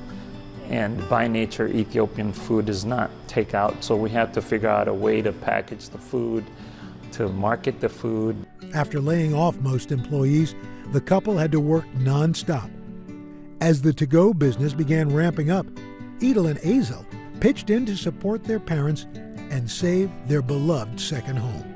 I would write down like the orders, like the online orders, and I would like put them in the kitchen and cleaning, washing the dishes, cutting the injera, like folding it, boxing up to the orders. They did a lot, and they're part of the reason why we're still around. So I'm sorry I get a little emotional when I talk about them, but yeah, they're incredible. They're just a love of my life. One of the things that we instill in them is knowing who they are, where their parents came from, and learning the culture, learning the food. Salam is looking forward to a busier future at her dream restaurant. I want to grow this business, and a lot of people, they never had Ethiopian food. They had Chinese food, Italian food, or Indian food, so they don't know about Ethiopian food. I'm really proud of her because like she gets frustrated at times, but she doesn't let that like stop her. A really big inspiration to me. Whenever things get hard, you just keep going. Best part working with your partner is the fact that you're there for each other, to comfort each other when it's down, and to be there when your partner needs you. The best part of it, he knows what I can't do, he covered. The same thing, he cannot cook.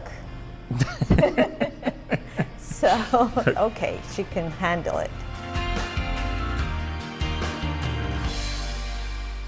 With Austin's welcoming atmosphere, it's no surprise that more chefs are putting down roots in this fast-growing city. It's everything from James Beard award-winning chefs and taqueros and even home cooks.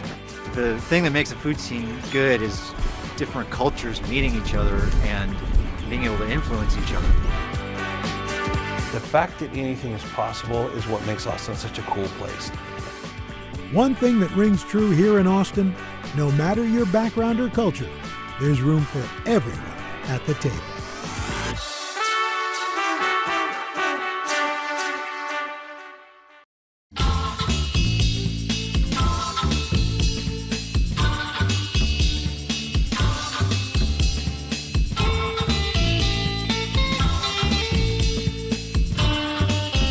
Sponsored by Walmart. What up, y'all? Welcome to the Today All Day Kitchen. Pasta is a staple for so many weeknight meals. It's easy to make, pretty hard to screw up, and oh so satisfying. I'm making pillowy soft ricotta gnocchi with peas and parm in a buttery sauce. And I'm cooking up a creamy chicken stroganoff with baby bella mushrooms. And I'm whipping up a spicy vegan pasta alla vodka. So start boiling some water. It's time to use that noodle. And let's get cooking. You can shop the ingredients featured here from our sponsor, Walmart, by scanning the QR code. Today earns a commission from purchases made through links on today.com. I have to admit, pasta is one of my go-to comfort foods, so I am very excited to share this recipe with you. The first thing we want to do is take our gorgeous ricotta and actually lay it out in a thin layer on paper towels. Since the ricotta is the base of our dough, we need to remove some of that moisture so it ends up really nice and light and fluffy rather than dense. We are going to let this sit for about 12 to 15 minutes just to make sure that the paper towel absorbs that moisture, but lucky for me, I made one before. And here is how it ends up looking when it is done. Stunning. Okay, so now let's just make our dough. We have our ricotta right here. Plop it right on in. So we have 2 large eggs here. I'm going to crack them right into our bowl. 1 cup of finely grated Parmigiano Reggiano cheese and some kosher salt, just to awaken the flavor. Before we add in our flour, we are going to delicately mix it all together so it creates a really light, fluffy consistency. So now that this is looking really beautifully mixed together, that is when we know it is time to start adding in our flour. It's really important here to add your flour in 1/4 cup at a time because we don't want to develop too much gluten, but we also want to make sure that our ricotta stays nice and fluffy. We're just going to delicately mix it until there are no more big bits of flour, and we'll just keep mixing. Our final 1/4 cup. There we go, looking good. Now it is time to shape our gnocchi. And then we're going to take our dough mixture, kind of form it into a bit of a, it feels so good. It feels like a baby's bottom. Can we use that in the final cut? It's what it feels like. Okay, and now we're going to dust the top with a bit more flour.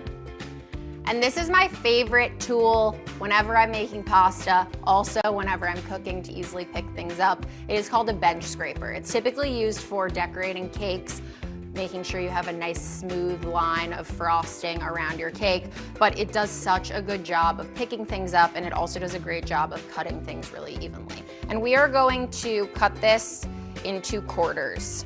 And the next thing we're going to do is we are going to roll this out into a beautiful snake that is about 1 inch thick. It feels so nice, so soft. I like to cut off the end first, just because this end, it doesn't look as nice. And then what I'll do is I will just keep cutting little 1 inch pieces of pasta. And look at that. They look like little pillows, don't they? Look at how beautiful this is looking. And what we're going to do is we'll take that same bench scraper that we have, lift them up, and transfer them to a parchment lined baking sheet. All right, and we're just going to repeat this with our remaining pieces of gnocchi dough.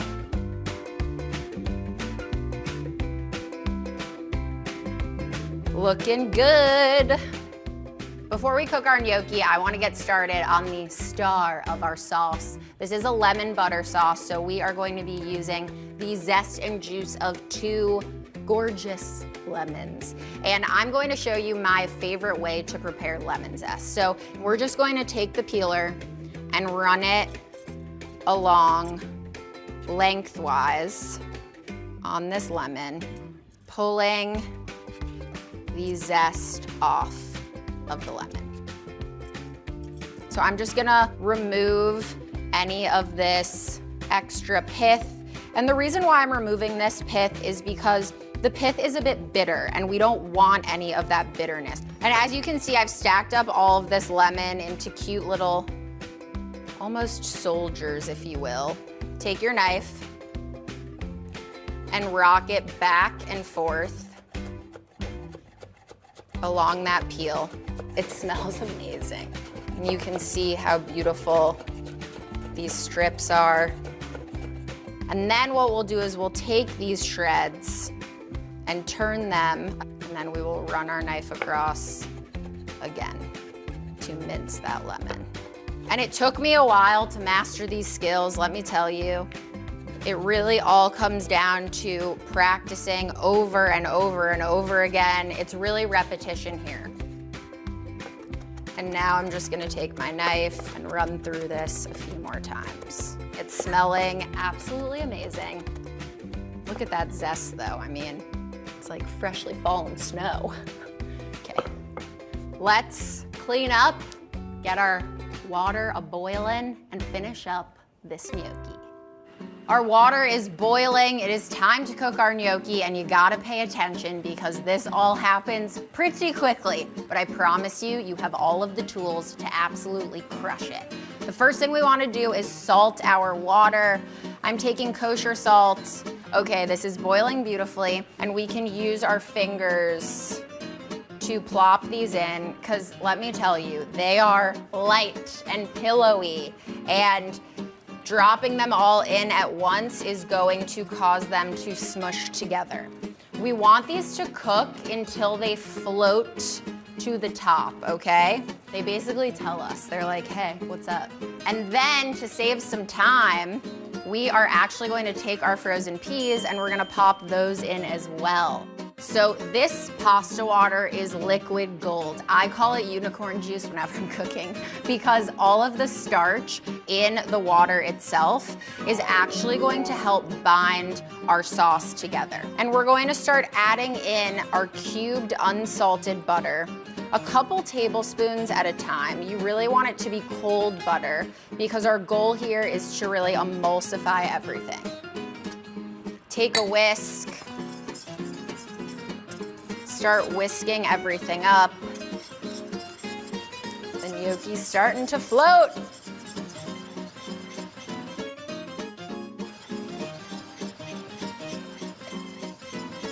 And now we are ready to bring our sauce and our gnocchi together.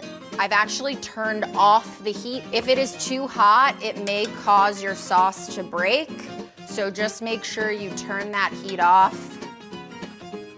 Next up, we're going to add in half of our lemon zest. How good does this look?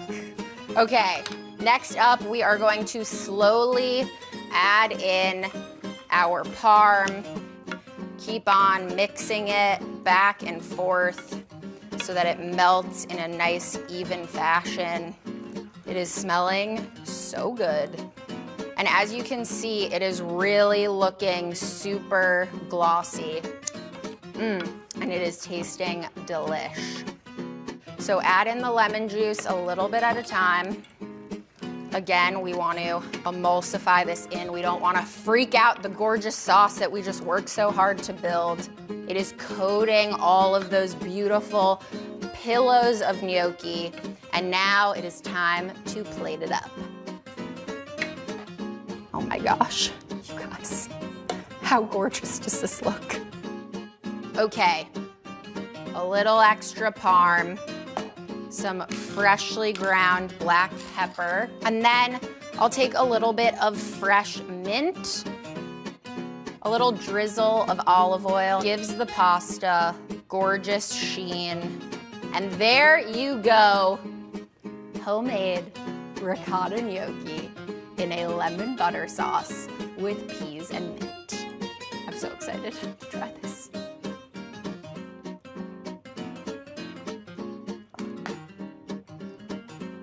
It is melting in my mouth. The parm adds the perfect amount of nuttiness and saltiness. I don't have any other words to say except I know you're gonna love this. So good.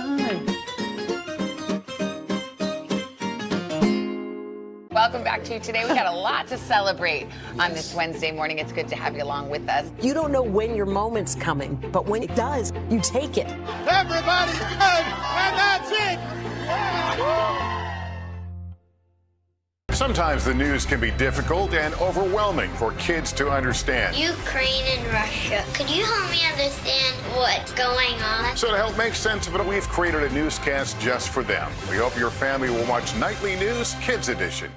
To cover the news, you have to be in it. This is how so many towns and cities are protecting themselves. They're pushing the gates open. Was there a school officer on campus? That's what we've been told. No. Top Story with Tom Yamas. Weeknights at 7 on NBC News Now. Women's basketball has been systematically held back.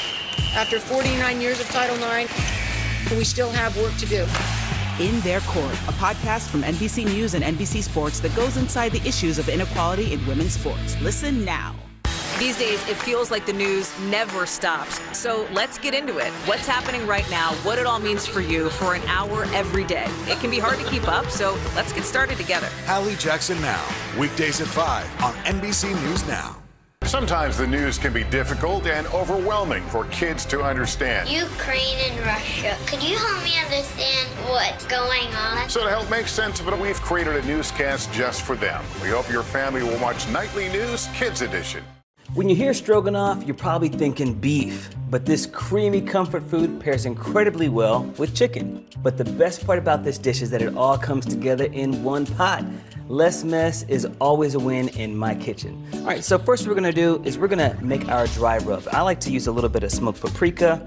You can use the regular paprika too, but I think smoked flavors just bring a lot more body to your recipes. And then a little bit of dried thyme, and then a little bit of garlic powder. Give that a good swish. All right, now let's move on to our chicken breast. Now I've just got some lean, skinless chicken breasts, and I'm not sure about you, but I like to cut mine up into smaller pieces. The reason why, it's gonna cook a lot faster. All right, y'all, let's add this to our bowl. Get your hands all up in there. Don't be scared to get your hands dirty. I'm gonna just rinse off the cutting board and wash our knife so we can prep the mushrooms. Okay, now I'm gonna be using some baby Bella mushrooms. I think they're super delicious. I'm just gonna slice this into small slices just like this. So I've got a ton of mushrooms here, and you're probably thinking, yo, Kev, that's not gonna fit in my pan. Don't worry, mushrooms are kind of like spinach. Once you start cooking them and add some heat to them, they shrivel up really, really small. So they will fit, I promise you that. Our mushrooms are cut up. I'm gonna set these aside, and now we're gonna fire up our pan and get cooking. All right, we're gonna place this on a medium high heat. Okay, with it nice and hot, in goes the oil. This is a little bit of olive oil, a little bit of heart health, a little sprinkle of that. Then I like to grab some tongs, and in goes our chicken. Ooh, I love that sizzle sound. We want a nice sear, a nice color on the chicken. There we go. You're gonna wanna cook this for about 4 to 5 minutes on each side, and then look at this. Oh, just lift it up, and look at that beautiful color on the chicken. Move it around a little bit. If you're feeling brave, you can go ahead and toss it, but again, this is a no mess recipe, so the least amount of mess you can make in your kitchen, the better. This chicken is just about ready. I'm gonna move my mushrooms a little bit closer, and then I'm gonna use my tongs. I'm gonna start taking out the pieces of chicken. Oh my God, look at that. It's just looking so good. Kev, you did that. If you're not your best cheerleader in the kitchen, I don't know what you're doing. You gotta just give yourself a pat on the back. It smells so good, it looks so good. Exactly what we want. I set this over here. Now, I'm gonna add in the mushrooms now. Now, there's a lot of chicken flavor here. Ready? So we want that. Oh, we got a good sear here. I'm just gonna wilt them just a little bit by using a little bit of our chicken broth. Just a little bit, just to create some steam. And also, this is gonna help to deglaze the bottom of our skillet as well. I'm gonna get my Salt Bae on. Give me a little pinch of salt, just a little bit. Boom. And the cool thing about mushrooms is that as they're shrinking up too, you know, they're just soaking up all this flavor. So people that say, I don't like mushrooms, I'm like, yo man, mushrooms are like flavor bombs. They make your mouth water. It's that umami factor. More love to mushrooms this year. Now we're gonna try to create a little bit of a thick gravy here. We're gonna add in a little bit of flour. I'm gonna give this a quick toss first. Then we're gonna add in about a cup of our chicken broth. And what you'll see here, you're gonna still deglaze, but you see now the chicken broth is really cloudy, and that's because it's turning into that gravy that we want. I'm also gonna add in a little bit of Dijon. And just keep stirring, And this is looking beautiful. All right, now let's begin to bring everything together. In goes our chicken broth. Reserve some. Then grab yourself the egg noodles. Sprinkle those on. And then pour in the rest of that broth. And the noodles are going to absorb all of this liquid that's now like a gravy. So we're gonna bring it to a light simmer, and you can see right here inside that the little light simmer going. That's just about right. And then we're gonna cover and cook this for about 7 minutes. Oh my gosh, I stirred these once. Oof, they are looking good. Always check your noodles. And if you're thinking like, Kev, it's looking a little watery, what am I gonna do? Don't worry, I got you. Remember that it's gonna thicken up as it cools, but also it's gonna thicken up because we're going to add in our Greek yogurt now. Greek yogurt is really high in protein, and it's really, really, really thick. And look at this. It looks like I added cheese, but I have not at all. And this is our swap for sour cream. Last bit of work, we're gonna add in our chicken. Well, you can't be here to smell it, but I'm just gonna describe it. We need that smell-o-vision from Willy Wonka. So I'm gonna plate it right here and finish it off with some fresh parsley. You like smothered chicken? Try this chicken stroganoff. You're seeing it first here today, and then today, All Day Kitchen. I'm just gonna hit it with some fresh black pepper. Ooh, look at that. I don't know about y'all, but I'm excited about eating. Here we go. Get a little bit of mushroom, a little bit of egg noodle, and then some of this succulent, lean chicken breast. Oh my God. Yeah, this will make you get happy in church. Ooh, there you go. I guarantee your friends and family are going to love this dish. What would you like to see from the federal government to keep Buffalo safe? If there is legislation brought to you to ban contraception, would you sign it? What should be focused on that could reduce inflation and avoid a recession? If it's Sunday, it's Meet the Press. For breaking news in our changing world, download the NBC News app.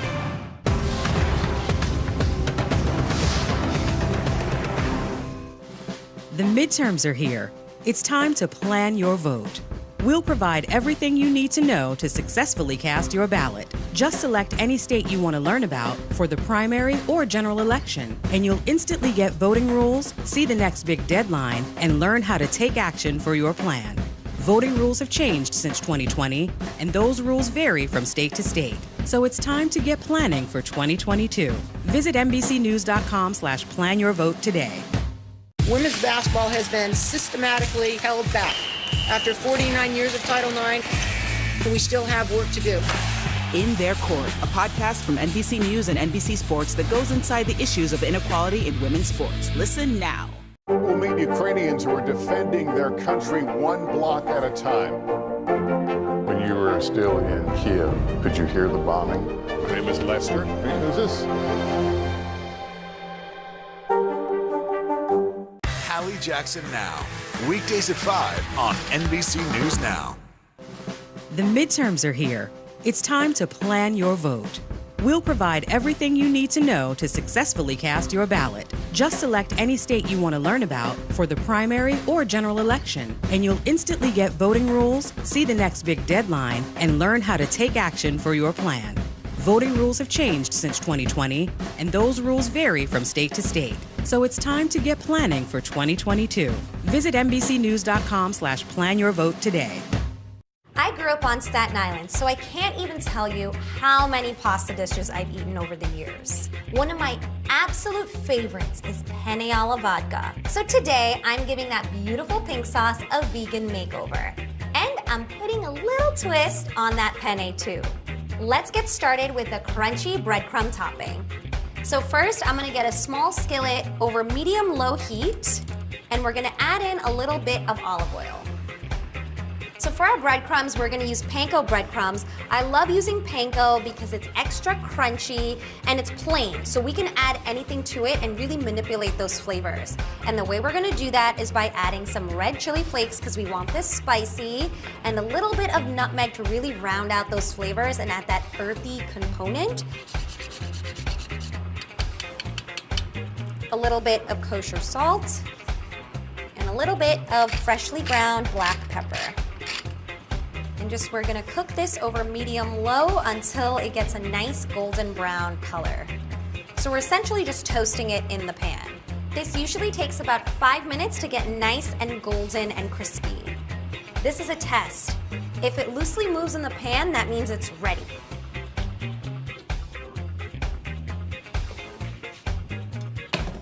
So to start off any good sauce, you have to start off with your aromatics. We're gonna start with 1 medium white onion and some garlic.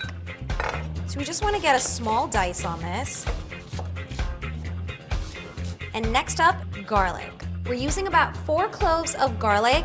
I just like to give them a light crush to help me with the chopping process. Another great way to prep all of this is actually just blitzing it up in a food processor. Just putting it on chop and giving it a few pulses and it'll all be roughly chopped. So you want to start off with a really large pan and get it over medium-high heat. To this, we're gonna add a layer of olive oil, and we're also gonna add in 1 tablespoon of vegan butter. Traditional vodka sauce is so indulgent and creamy, so we're gonna add a few vegan options to help bring that creaminess to the sauce. So now that our oil is hot and the butter is sizzling, let's go in with our onion and garlic. You also wanna get some salt in at this point because that's gonna help the onions sweat out all of their moisture. Now, I said this was spicy vodka sauce, so now come in our spicy elements. We're gonna add some red chili flakes, but let's not stop there. We're gonna add in one of my favorite chili peppers, Calabrian chilies. And I just so happen to be wearing chili earrings to celebrate the occasion. So we wanna cook these for about 5 minutes until the onions are sweating and almost translucent. So now let's go in with our tomato paste. The tomato paste is gonna add basically a really concentrated tomato flavor. So it's gonna feel like we've been cooking this sauce all day, but really, we haven't been. So get this incorporated into the onions. So, the star of the show, some vodka. No, this is not a shot for me. This is for the pasta. Maybe that'll be later. So once we add the vodka in, all of that alcohol is gonna evaporate, so you don't have to worry about any alcohol actually being in there. but the flavor of the vodka will become concentrated, which is what adds that unique flavor to vodka sauce, which I happen to love. We're gonna go in with some crushed tomatoes. We're gonna go in with a little sugar.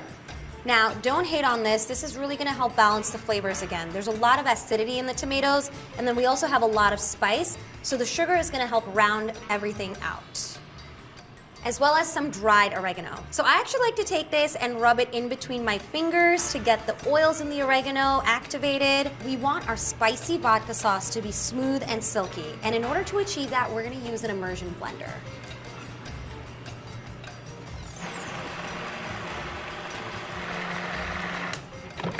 This looks great. Look how vibrant that is. It really is starting to look like vodka sauce.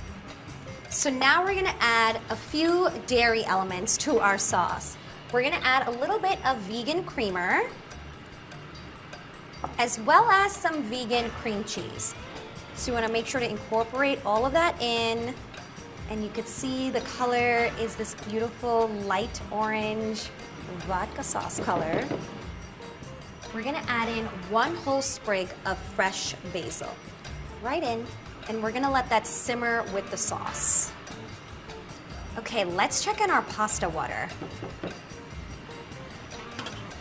Oh, it's boiling. Before we do anything, we always wanna salt our pasta water. And now for our pasta. I just wanna show you guys how fun this is. So this is called a Colony Pompeii. I think Colony means column, and Pompeii is obviously a city in Italy. But to me, it's just a beautiful large fusilli, and it looks delicious to eat. So we're gonna get these in. This pasta is so big, it takes about 10 or 12 minutes to cook. So I'm gonna start cleaning up and get everything out of the way and get ready to plate.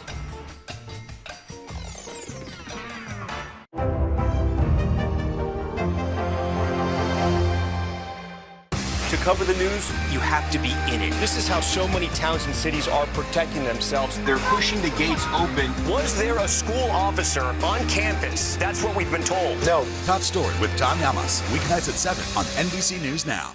Top Story with Tom Llamas, weeknights at 7 on NBC News Now. For breaking news in our changing world, download the NBC News app. Let's go.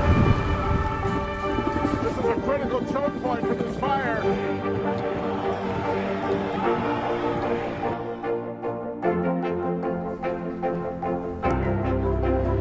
And good evening from New Orleans. Nice to really spend some time with you. Appreciate it.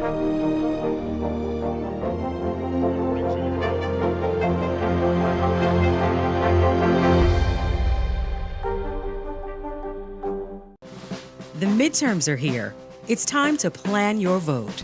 We'll provide everything you need to know to successfully cast your ballot. Just select any state you want to learn about for the primary or general election, and you'll instantly get voting rules, see the next big deadline, and learn how to take action for your plan. Voting rules have changed since 2020, and those rules vary from state to state. So it's time to get planning for 2022. Visit NBCnews.com/planyourvote today. Our pasta looks ready. So let's add it into our vodka sauce. Beautiful. This is so fun. Look at these swirls. And this is liquid gold. This is our starchy salted water. So we're actually gonna add a little ladle into our pasta to make it even silkier. You wanna make sure to gently combine this with the sauce because we don't wanna break up our beautiful giant swirls of pasta.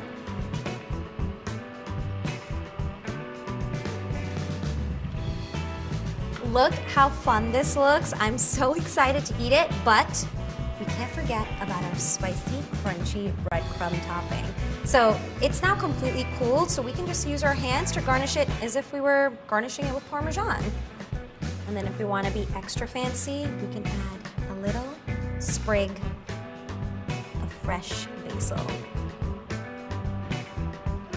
Okay, I've waited long enough, so we're now ready to dig in. I'm so excited to eat this shape. I feel like the proper way is from the bottom. Wow. I think Staten Island would be proud. This is so delicious and so fun. Look at that. Chef's kiss. This is delicious. Do you want to see what it looks like? Okay. Here's the big reveal. That is huge. Huge, right? That's way bigger than the baby. Hot?